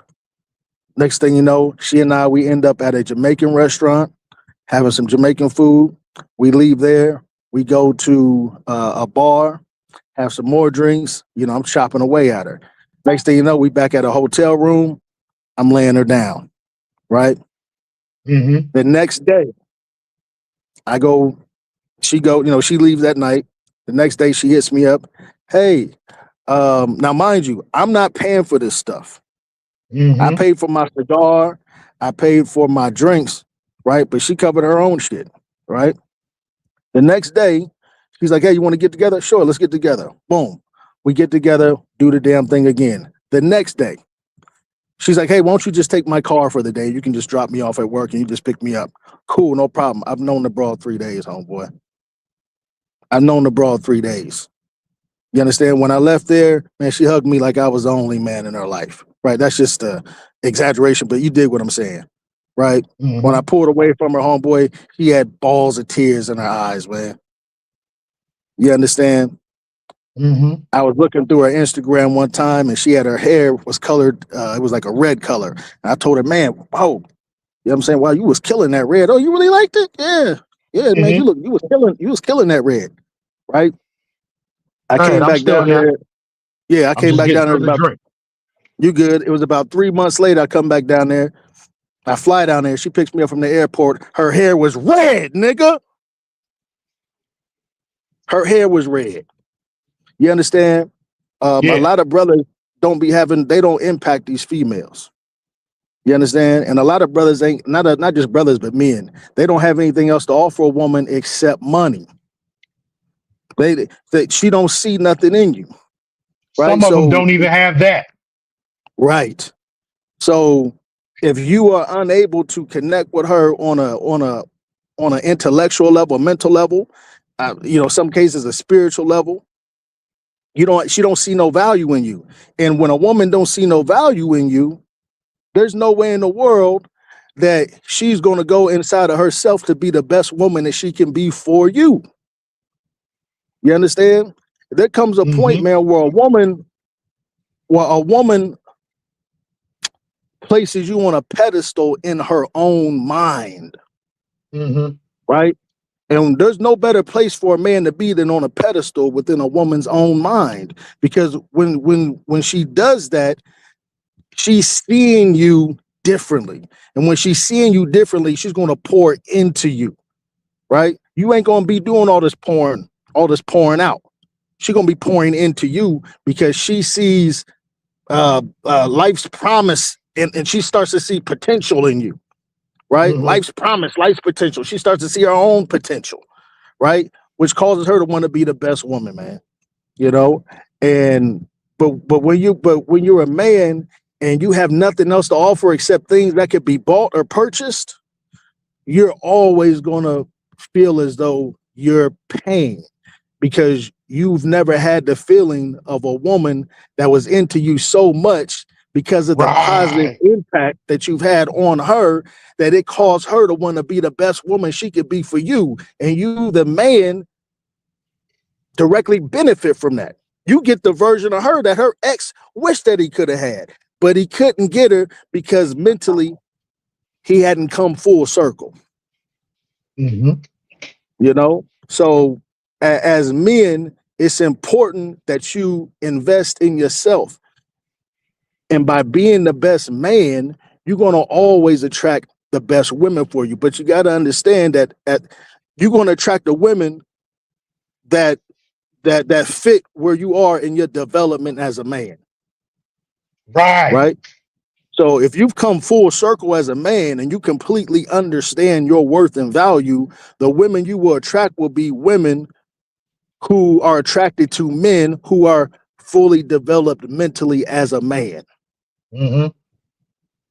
And chat, notice the words that he's saying as a man, because at the end of the day, a man realizes that he has to stand up and be a man, be a provider. You know what I'm saying? So Exactly. when we talk about all men pay, we're not talking about men just running out here paying for pussy. That's not what we're talking about. We talking about a man standing up strong and straight, being a man, providing for his household, providing, raising his children. This is where I'm coming from from it. Right. Standing on business as a man. Standing on business. Yeah. And when I was coming up, I can understand the comparisons of, if you take her out to eat. But listen, I've never taken a female out to eat and the pasta was so good. She said, man, I'm gonna come back when we get back to the house. You bone dry. Guess You what? know, this Guess calamari is so good that when we get to the house, I'm putting it on you. guess You what? know, what's up? Guess what? And I know you already know this. I'm telling it What? to the chat. Romeo Guerrero probably already know it. Bville Lee probably already know it. Dudes that done been out there moving around with these women know it. A woman knows within 2 minutes of meeting you whether she gonna give you some box or not. That part. So taking her That out to part. eat and all of that, taking her out to eat and all of that shit, That's just a moot point. That's just getting to know her. Like I said, I'm going to the restaurant anyway. Do you want to come? Right. And you ain't even got to take her out. You know what I'm saying? Nope. There's times, man, where you could chop it up with a female on the phone and boom, invite her to the house. But a lot of dudes don't know how to set the vibe in their own crib. Mm-hmm. You know? So, I always hear people comparing dating with business, right? But when I listen to some of them, I hear bad business structure. I hear bad business practices. I hear that they got a lot of turnover, meaning they running through a lot of females, but they got no retention, bro. They can't keep them. You understand? I don't want to be a business that's all over the news and they all over the magazines and they doing all the interviews and they had all the parties, but they got an open house hiring event 4 days a week. Mm-hmm. I'd rather have the business that got some employees that's going to be with me until the end. And we're thriving and we're moving in the right direction, But as men, we got to be able to, as a man, you got to be able to tap into these females, right? And men are unable to do it. A coach of a football, basketball team, they don't get into the Hall of Fame because they won a bunch of games. That's just on the surface. That's what you think. Oh, man, he won this many games, this many championships. No, he got into the Hall of Fame because he was able to tap into the individual players in such a way that these players wanted to be the best player that they could be. And when you get a team of people who want to be the best they can be, the team wins games. But they only wanted to win the games because they believed in the coach's vision. There was an interview today with Shador Sanders, and they said, "What's the difference between this coach and last coach?" He said, "This coach speaks life into me. And when you speak life into me, you're going to get the best out of me." Mm-hmm. That's facts. That's facts. OG Davis is back. Yo, OG what Davis, up? what's up, champ? What's going on? What's going on, player? Man, I'm cooler, man. I'm trying to be like you. Hey, man, I seen that. I seen you got to hit me to the wine, man. I'm gonna be getting with you, man, on the wine. Yo, let me. You know what's so funny? Because that particular video, it's a throwback. When I went to Santiago, Chile, Yeah. back in was that 24? And how could you go to Santiago, Chile, without going to either the vineyards or even trying their wine? But there's a wine that I like that I used to drink in the United States. It's called Gato Negro, which is black cat. Mm. So that actually comes from there. So I actually got the actual Gato Negro, but I was at a steak restaurant. That video is actually from my birthday of that year and whatnot. Okay. And I was at that point in time, I had not drank in almost 2 years. So that exact video is the first glass of any alcoholic beverage I had in almost 2 years. And whatnot. Yeah, man. Well, when you had it, I mean, not when you had it. When I seen the video, I said, "Oh yeah, he a real wine man." You know what I mean? Yeah, because of the way that you, I don't know what the word is. You know what I'm saying? But I can tell the way you drink it. When you whisk it, you smoke it and you whisk it. Well, you whisk it first to taste the notes. Yeah. But then you smoke it to elevate the drag. Like it gives you an increased high when you do that.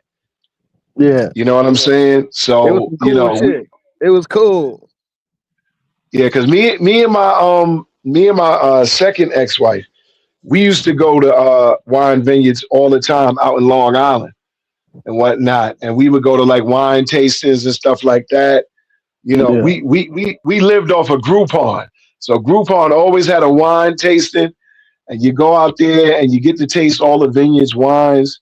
They give you like a little, just a little bit bigger than a shot glass, I guess, the cups they use for like Jello shots, and you would taste so much wine. You would be done like towards the end of the day.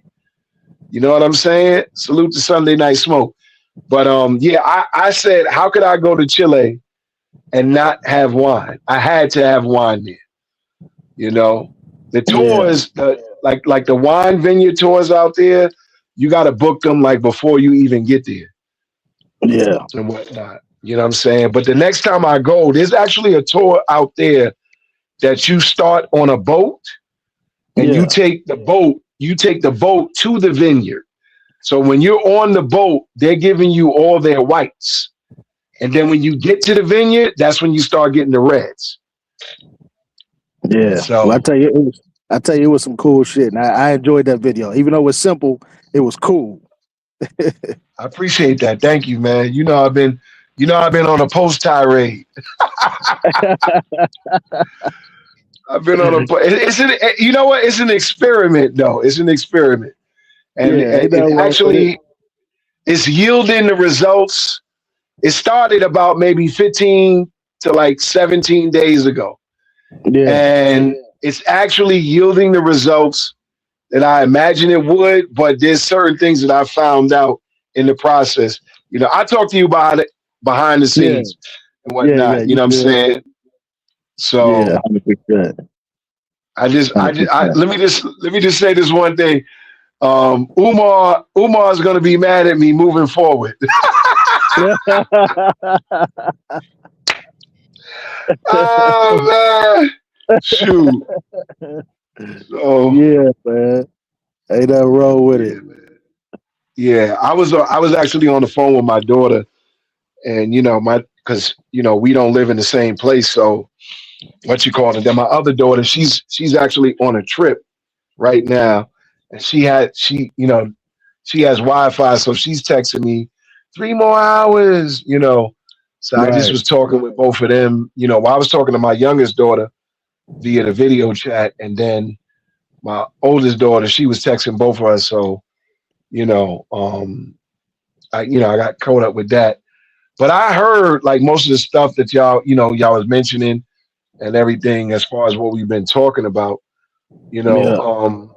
I mean, my take on it. You know, you're gonna pay something. You know, it's basically how you interpret it. You Right. know, either you're gonna pay with time, you're gonna pay with effort. Which goes along the lines with time. You're gonna pay out of pocket in some cases. And in other cases you may not. I mean, my personal feeling on game at this point, like that's to me, it's 90s, 80s, 70s. Yeah, You we talked know, about that. it might have trickled into the early 2000s. I mean, trust me, like Gaz said, I think I heard him say that, a woman knows in the first few seconds of seeing you whether she gonna sleep with you or not. You know what I'm Few saying? minutes. Right. That's a form of game Mm-hmm. because Well, at the end of the day, your presentation is game. Your presentation is the key that unlocks the door. You know what I'm Mm-hmm. saying? So how you carry yourself, how you look, how you carry a conversation, you know what I'm saying? And then also it's something that X-Ray said too as well, and Mariah said in the video, it's the quality of woman that you go for. If you're right. going for Bernice Burgos or these high profile IG models and stuff like that, they're only dealing in finances when it comes to it. Now, Mm-hmm. do guys get them for free? There are athletes that probably will get them for free. And that's basically on some, like, look, it's clout. I slept with so and so. Let me ask You you know what I'm this. Let me ask saying? you this, OG Davis. Go If ahead. you was in the let's say that there was a convention, not even a convention. Mhm. Yeah, let's say like a little small convention. And you Mhm. was around Bernice, what's her name? Burgos. Burgess. Yeah, and you was around her. Let's say this convention was for it went over a course of a week and a half, and you was Mhm. in close proximity with her. Do you think that you can intrigue her, right? Well, I think Because I can. that's Go right. ahead. Because these people, like these they just people, right? But because of the fame, they could be good for clout, right?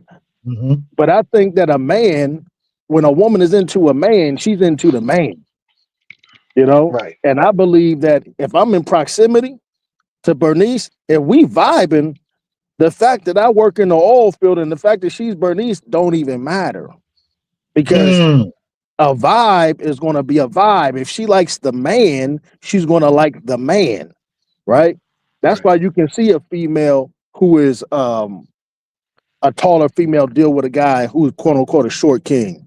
He's into the man, right? But on the Right. outside, other men, oh, he must be paying her, right? If they see an older guy with a younger female, oh man, he got to be paying. He got to be paying. No, because these men don't understand the way this male female thing works, bro. Because they don't understand the female, right? Mm-hmm. When the woman is into you, bro, it's a wrap. When she's placed you on a pedestal in her mind, it's over. She's going to pour Absolutely. into you like she ain't never had before in her life, because women have been training their whole lives to what? Be wives, to be the best wives. They talk to they girlfriends about this man they haven't met yet. Girl, if he was like this, I'm telling you, I would anything for that man. They talk to their mama about it. Mama, if I just had a man like this, I would. I'm telling you, mama, I'd be the best wife. Right? They on their knees praying to God for this man. Right? Mm-hmm. Mm-hmm. So now she done met this man that she done built up. She hit the lottery. And I'm not talking financially. I'm talking about she hit the lottery with this man, this mountain of a man that she's putting a pedestal on her mind. As a man, there's no better place to be. There's no better place that you should want to be than on a pedestal in a woman's mind, because you will get the best version of that woman every time. Mm-hmm. Mm. My Mm. bad. My bad. Hey man, I No, gotta get up out of here, man, because this Yo, he dropped game on y'all. I gotta get up out of yeah, here, man. no. This dude is beating on my shit, man. Pause. I see y'all, man. I I, appreciate y'all, man. All all right, right, all right. cool. I'm gonna All right. answer your question. Yeah, I'm coming, man. Hold up real quick, boss. Yeah, Yeah. I wanted to see what is Play Dog talking about. He said, what's the two stand on business games? He says, I wasn't standing on business when I sent that little girl $5 super chat. I don't know who you're talking about, Play Dog, because the only female on YouTube that I'm subscribed to is Danica Marie. She's the only one that I sent any super chat to, and it wasn't no little $5 neither. He might be talking about Mariah. But to answer okay, I never sent to her. answer I don't think I no, no, sent no, her a no, super no. chat. He's not talking about you. He's talking about himself. Oh, okay. Right. But to answer Player with a Passport's question, his original question, if I was in a convention with Bernice Burgos, see, in the mind frame that I'm in right now, at this present day and age, I don't really approach women like that like I used to, because I like, I deal in energy, right? Mm-hmm. So if I'm at this convention with her and I see her, now of course I'm gonna notice a beautiful woman. You know what I'm saying? Regardless, I'm gonna notice a beautiful woman. So I'm gonna notice her. Now, had I not known who she was, then it might be something different. But because I know who she is, first off, I'm not going to approach her. That's number one. Number two, Mm-hmm. energy attracts energy. So if I'm in this convention and it's a convention where there's a lot of communication, there's a lot of participation, I will be one of those individuals that will be participating. And if she feels the energy from my participation and she comes up to me and asks me, how do you know about this and blah, blah, blah. And we get into a conversation, then I work from there. But to outright, like, know that I know, I'm not gonna approach her because, like I said, I've been around the block a lot. I done been married twice. I done been with every form of female in any form of fashion. I done had side chicks. I done been married twice. I done been with married women. I done did so much stuff. Okay. Mhm. Take, for example, I know an individual. I know of an individual. I don't know the person personally, but the story was told to me. There's a guy that one of my friends knows. Regular guy, I believe he works in the tech industry, right? So he ends up meeting a famous celebrity. I'm not going to mention the celebrity's name because if in fact they do hear this, I don't want the person that divulged the information to me to, get into any type of beef or whatever. But this is a famous woman, okay? And at the time, she had recently been engaged to a man, but then they found out that the man had some form of cancer or whatever. Long story short, the man passed away, and she was, hurt behind that, right? So what ended up happening was the guy met her, got her number, and they proceeded to, kick it with one another. And I'll tell you on the back end, Gans, who it is and Mhm. whatnot. So they was kicking it with one another, and ultimately she was feeling him. They ended up sleeping together. And it was like, whoa, wait a minute, huh? They ended up sleeping together. Get out of here. Davis, never sent no one damn thing, and I don't call no man but my daddy or grandpa OGs. Okay, whatever. But anyway, We can respect that. yeah. I don't, but anyway, the point is this. He had this celebrity. Energy was good, all that. They ended up, sleeping with one another. And then I think they kind of fizzed out. You know what I'm Mhm. saying? Yeah, it's possible to be that type of person. You don't have to be a celebrity or someone rich and famous to pull these people. You just, again, like I said, energy attracts energy. You know what I'm saying? If she's feeling my energy, and I'm going to know it because there's certain things that women do subtly that you already know. And it took me a long time to figure this out because I've had a lot of women respond in the ways with energy, attracting energy, touching your hand, rubbing your back, holding your hands for no reason at all. You know what I'm saying? It's a lot of things that you can pick up, but for me, it's all about the energy. Me personally, Bernice Burgos, a nice looking woman. If we was at a convention, I would not outright kick it to her. I would let things develop. And if she is attracted to me, trust me, she'll pull up, she'll say something, she'll speak to me. You know what I'm saying? There's a lot of females in the entertainment industry that I could have had my hand on. Will I talk about it Mhm. now? No, because I don't want to disclose that information because I know these individuals, and it is what it is, man. So There was I'm not saying that. Go ahead, go ahead. there was one I wish I got my hands on. This was back. I had to be about 22 years old. But go ahead. Yeah, no. I'm just saying, like, it's not impossible to pull because they are human beings at the end of the day. Mhm. You know what I'm saying? Um, you know, it's just a matter of, if you're in the room with these people, you know what I'm saying? You can get to know them. Like, take, for example, somebody like a Brittany Renner. Brittany Renner, you know what I'm saying? She, I'm not saying that she's the most attractive person in the world. I call her the type of girl that used to have a snotty nose, the way she be talking Mhm. and the way she look. Mhm. But she's a nice looking woman. You know, the way she is right now, I can believe in myself. I can pull that. You know, and I don't even have to have the resources that she's looking for to get it. You know what I'm saying? Just off the mere fact that she's just trying to find someone to love her for her, not her past, not her fame, or anything like that.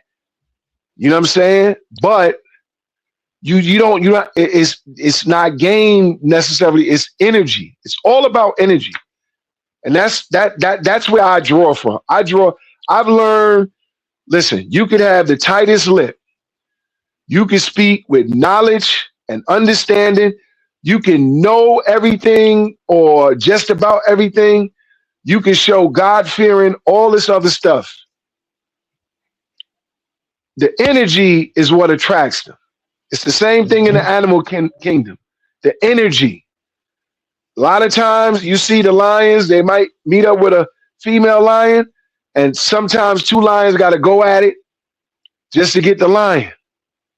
One of them is gonna concede, and the other one's gonna get the lion. It's all energy. You know what I'm saying? So, as far as what we've been talking about, as far as listen, everybody has their own opinion and their own approach of how they see the world.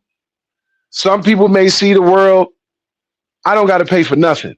Like X-Ray said earlier, I don't be paying these broads. I kick it with them. I text with them. I get with them. That's X-Ray's reality. He's shaped his reality. He's already going to see Anthony what is his name? Anthony Font. Yeah, I got. Yeah, he says it's called presence. We gonna Exactly. we gonna call him Fontaine. That's Ricky Fontaine's cousin. Okay. You get the it's joke? called presence. Yeah, I got you. Ricky Fontaine and Chico Fontaine. That's they cousin. Okay. Yeah, it's called presence. They feel your presence. You know what I'm saying? They want to be around you. You know? Right. Listen, you remember the scene in the Mac? He said he told Tony, "Yo, bitch chose me." Because she loved his presence. She wanted to be amongst him. She wanted to be around Goldie. Goldie was that guy. He didn't need to do nothing. He just was being Goldie. He had his women and pretty tough. Like what? God bless his soul. He passed away during that during the filming of the Mac. They all, in fact, all of them his brothers. The one that said told the girl to get back over here, and Goldie told him, "Yo, bitch chose me." He passed away. Yeah, the dude with the afro. He didn't pass away during the making of the movie. I think he passed away during the making. No, he didn't. I know the one that was in the barber shop. Pretty Tony. Remember the episode of Martin when they had to play his ball? Pretty Tony was the host. He was the host. Okay, so then he probably passed away later. He passed away maybe 5 years ago. Between 5 and 10 years ago, he passed away.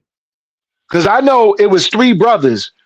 One of the brothers, if you remember when they was in the barber shop, and the brother had the curly hair, he was really in the streets, and he got shot in his car around that time. Because Oakland was the big pimp town, like real talk. Like forget Chicago and Detroit.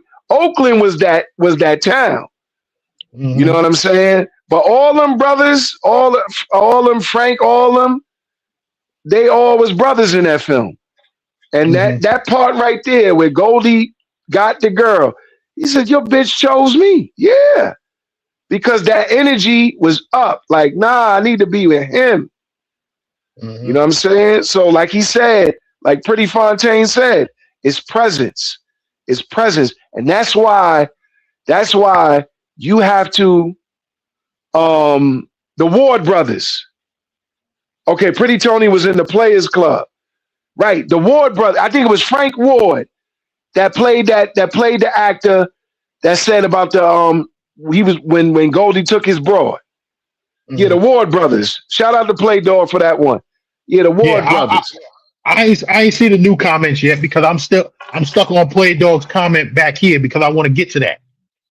He Okay. said, Play Frank Dog Ward. said, He said, I thought you were alpha. That little girl Mariah got you rattled up. No, she didn't get me rattled. It was talking points. We used that as content and talking points for what we always talk about, right? Mhm. And he said you did when you was addressing. We're not giving that dude no shot because when the time is right, I'm gonna cut him down. We're not even saying his name. Matter of fact, if y'all remember what I was talking about earlier, when I talked my shit, when I said can't nobody out talk me, can't nobody talk more shit than me, that's who I was talking about. Mhm. So let me go down.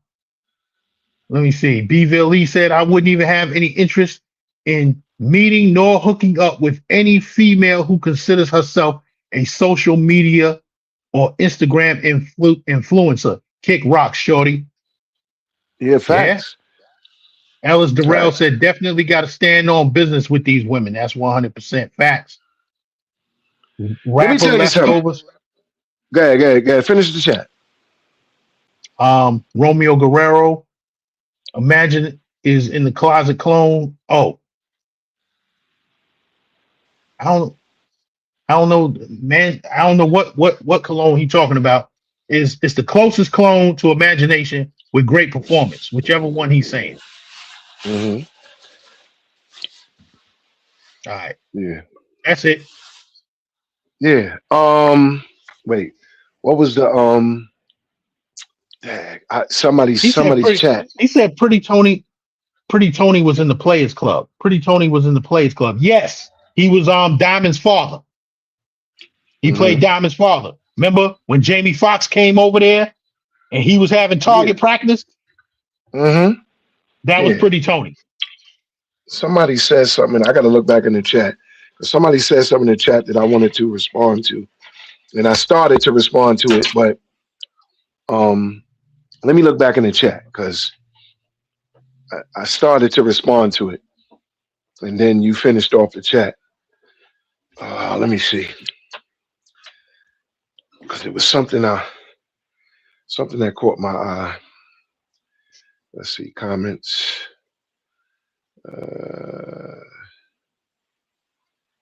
Okay, let me see something. Oh yeah, when Ellis Durrell said you said definitely got to stand on business with these women. See, let me tell you something. I learned a long time ago from the OGs. I used to hang out with my dad and all his older friends and whatnot. They was different ages, 50s, 60s, 70s, 80s, and they told me straight up, you want a woman that wants you, pay her no attention. Pay her no attention. You ain't gotta seek her out. Just be you. Pay her no attention because everybody else is paying her attention, Mm-hmm. and she gonna want to know why you ain't paying her attention, but everybody else is. Because Mm-hmm. women are sensitive about everything about them. They have like a sensitive soft spot. Like everybody's talking about my booty, but this guy right here, he ain't saying nothing. He ain't even looking. Is he okay? Mm-hmm. And they get worried. And the OGs told me, they was like, listen, any woman you want, you ain't listen, just be you. But don't give them attention because once you give them attention, that validates what everybody else is saying. If it's 10 people in the room and 9 people pay attention to that one female and one doesn't, she gonna wonder why he's not paying attention to me. She's gonna get a little insecure trying to understand why is OG Davis not looking at me, not saying nothing to me, da da da. Is there something wrong? Is something on my face? Whatever. And most of the time, not all the time, I'm not going to say it's 100% proof, but a lot of times you end up with the woman. You end up with the woman. All these dudes putting forth their best performance, and you just sitting there chilling, and she like, yo, everybody's kicking it to me but him. And look at me. Like, I got body, I got all this, I look good, but he not saying nothing? Nah, it's something about him. You know, nowadays they'll just call you gay. They'll just call you gay and say, oh, he's a homosexual. No, I just ain't interested in you like these dudes. These dudes are thirsty. I'm not thirsty. You know what I'm saying? Because you in your head is 8, 9, 10. I can look at a 6 that look better than you and will turn out better than you. You know what I'm saying? You know, but again, like I said, for everybody that was on the panel, that's in the chat, it's perception. It's how you see the world. It's how you move. You don't have to put out money. Some people don't have to put out money to get women. Some people could be naturally gifted. You know what I'm saying? Tariq said, that is what I tell the boys that go to the strip club. The stripper always seeks out the one that didn't come to see her dance and give her money. Facts, OG Davis. I'm going to tell you a story, Tariq. They used to have this strip club. I forget the name of it. It was on 11th Avenue it was right across the street from the UPS building in Midtown Manhattan, right? So we ended up going to that strip club. We was in Sanitation. No. I wasn't in Sanitation yet. So we ended up going to this strip club. They closed it many years ago. But it was a strip club like right across the street from the UPS building, and you had to go downstairs. The name of the strip club has something to do with going downstairs or whatever. But anyway, we get in there. So it's some of the baddest women in New York City. So it was this one chick. When I tell you she was bad, I mean, she got some work done to her body, but it looked natural. It didn't look fake or whatever. So we in there, and we, you know, she's dancing, but she's dancing all by herself. So we throwing, you know, coins at the other women, and she's just dancing, and she's wondering why nobody's coming to her, why nobody's throwing money her way. And I mean, when I tell you she was bad. Nice dark chocolate John. Body was Coca-Cola bottle shaped, everything. Yeah, Bismarck. It was right there, right across the street. I think the diner was on the right-hand side, but it was like on the middle of the block, like next to like a parking garage, but right across the street from the UPS joint. So we giving the dollars to all the other girls in there. Man, that girl went in the back and she got dressed. She came out. So she came to our table. She was like, you mind if I say it? He's like, nah, we don't mind. She go to one of my boys and she like, yo, y'all didn't see me while I was dancing? It was like, yeah, but we having fun over here. Like, what's the problem? You know? So they don't like that. And the same thing with females. Females don't like that. Like, they could be in a room full of dudes. That's why when you go to the club, yo, get your drink, park up, and just be chilling. Don't even look at your phone. Just be chilling. Don't even just be there chilling. And trust me, they're gonna pull up. They don't like when you don't show them any attention. You know what else they don't like? And we're gonna get to this one. We might talk about it on the next live. Women don't like when you put them in the friend zone. Yo, you put her in the friend zone? Oh my God. You're gonna piss her off something awful. It's all right for them to put you in the friend zone. As soon as you friend zone her, oh, it's a problem. It's a problem then. Yep. Yeah. But yo, get ready to shut this joint down. We got on Mm-hmm. we 2.5 hours. That's usually our normal time, 2.5 to 3 hours. You know what I'm saying? I'm Mm-hmm. getting ready to shut this joint down. You know what I'm saying? It's 10:13. Word. It was a Mm-hmm. good one. It was a good one. Yes, sir. Salute to everybody in the chat. Appreciate y'all. Everybody that hit the like button. You know what I'm saying? Mm-hmm. Appreciate all the super chat. Sub to Everybody the that came up. channel. Everybody that came up on the panel. Salute to Bismarck, Bville E. Salute to OG Will. Salute to Player with X-ray. a Passport. X-Ray Pookie. You know what I'm Mm-hmm. saying? And of course, OG Davis. And let me just let y'all know something real quick. Salute to y'all.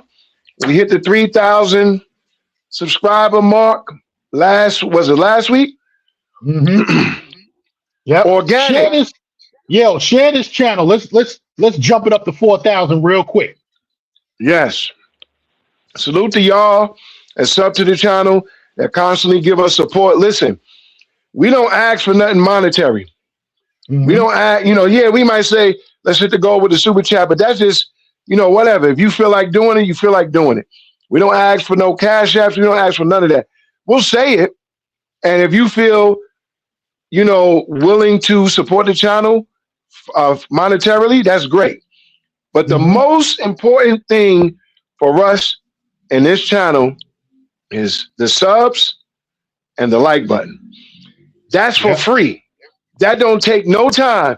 Hitting the sub to the channel, seconds. Hitting the like button, seconds. So that's all we need. That Mm-hmm. and the engagement is great.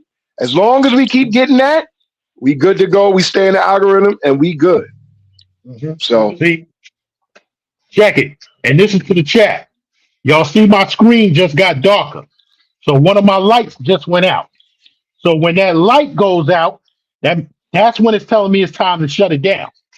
You know what I'm saying? mhm, Because that light got a close to a 2.5, 3 hour time limit on it. You know what I'm saying? And then I got another light over here. I got another light, but I didn't bring the bar. I didn't bother to bring that one up. So mhm. um Tariq want to know he wants to know a cigar name. Listen, I'm always going with a Toro Fuente. You know what I'm saying? You can't go wrong with anything from a Toro Fuente, right? Mhm. And let's see. Play Dog said, "Big up, Gans. I'm just over here having some fun with y'all." Yeah, salute, Play Dog. Listen, like I said, I'm trying. I really want to do a motorcycle panel, but I'm trying to get the right people on it. I want to try to do something on the motorcycle side of YouTube that nobody's doing. You know, Mhm. salute to like I said, salute to the brother traveling tall. He's always on that Harley. Salute to Finesse the Challenger, like I said. Um, what's another brother? Kelly B. Glidden. I've been checking out his channel a lot lately. Kelly B. Glidden. You know what I'm saying? Mhm. So I want to try the way we doing these panels right now. I want to try and do something with motorcycle riders, maybe once a week, maybe once every other week. I know, I know the season's coming up. The season's here, excuse me, and everybody's on their bike. So I Mhm. want to try and do it the way we doing this shit here. We talking grown man talk.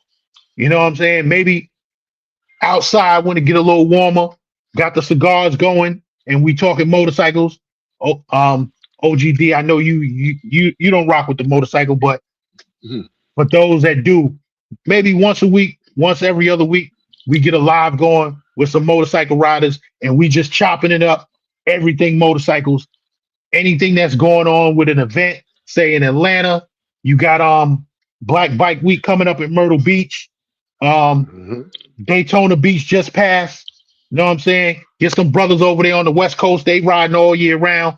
And we just chop it up, smoke some cigars, doing what we doing. Same thing how we rocking here. You know what I'm saying? Mhm. Yeah. Yep. That's that's how I'm trying to pull it off. Because nobody on YouTube that I've seen, Play Dog, maybe you've seen it, but no motorcycle riders that I subscribe to have any panels like that. But yo, But yo, that's what it is, man. Yo, I'm getting ready to shut this joint down. My back hurting. Yeah, Yeah. yeah. So yo, getting ready to shut it down. Salute to everybody. Like I said, appreciate all the super chats. Kite Eternal. Play dog, you read with a finger.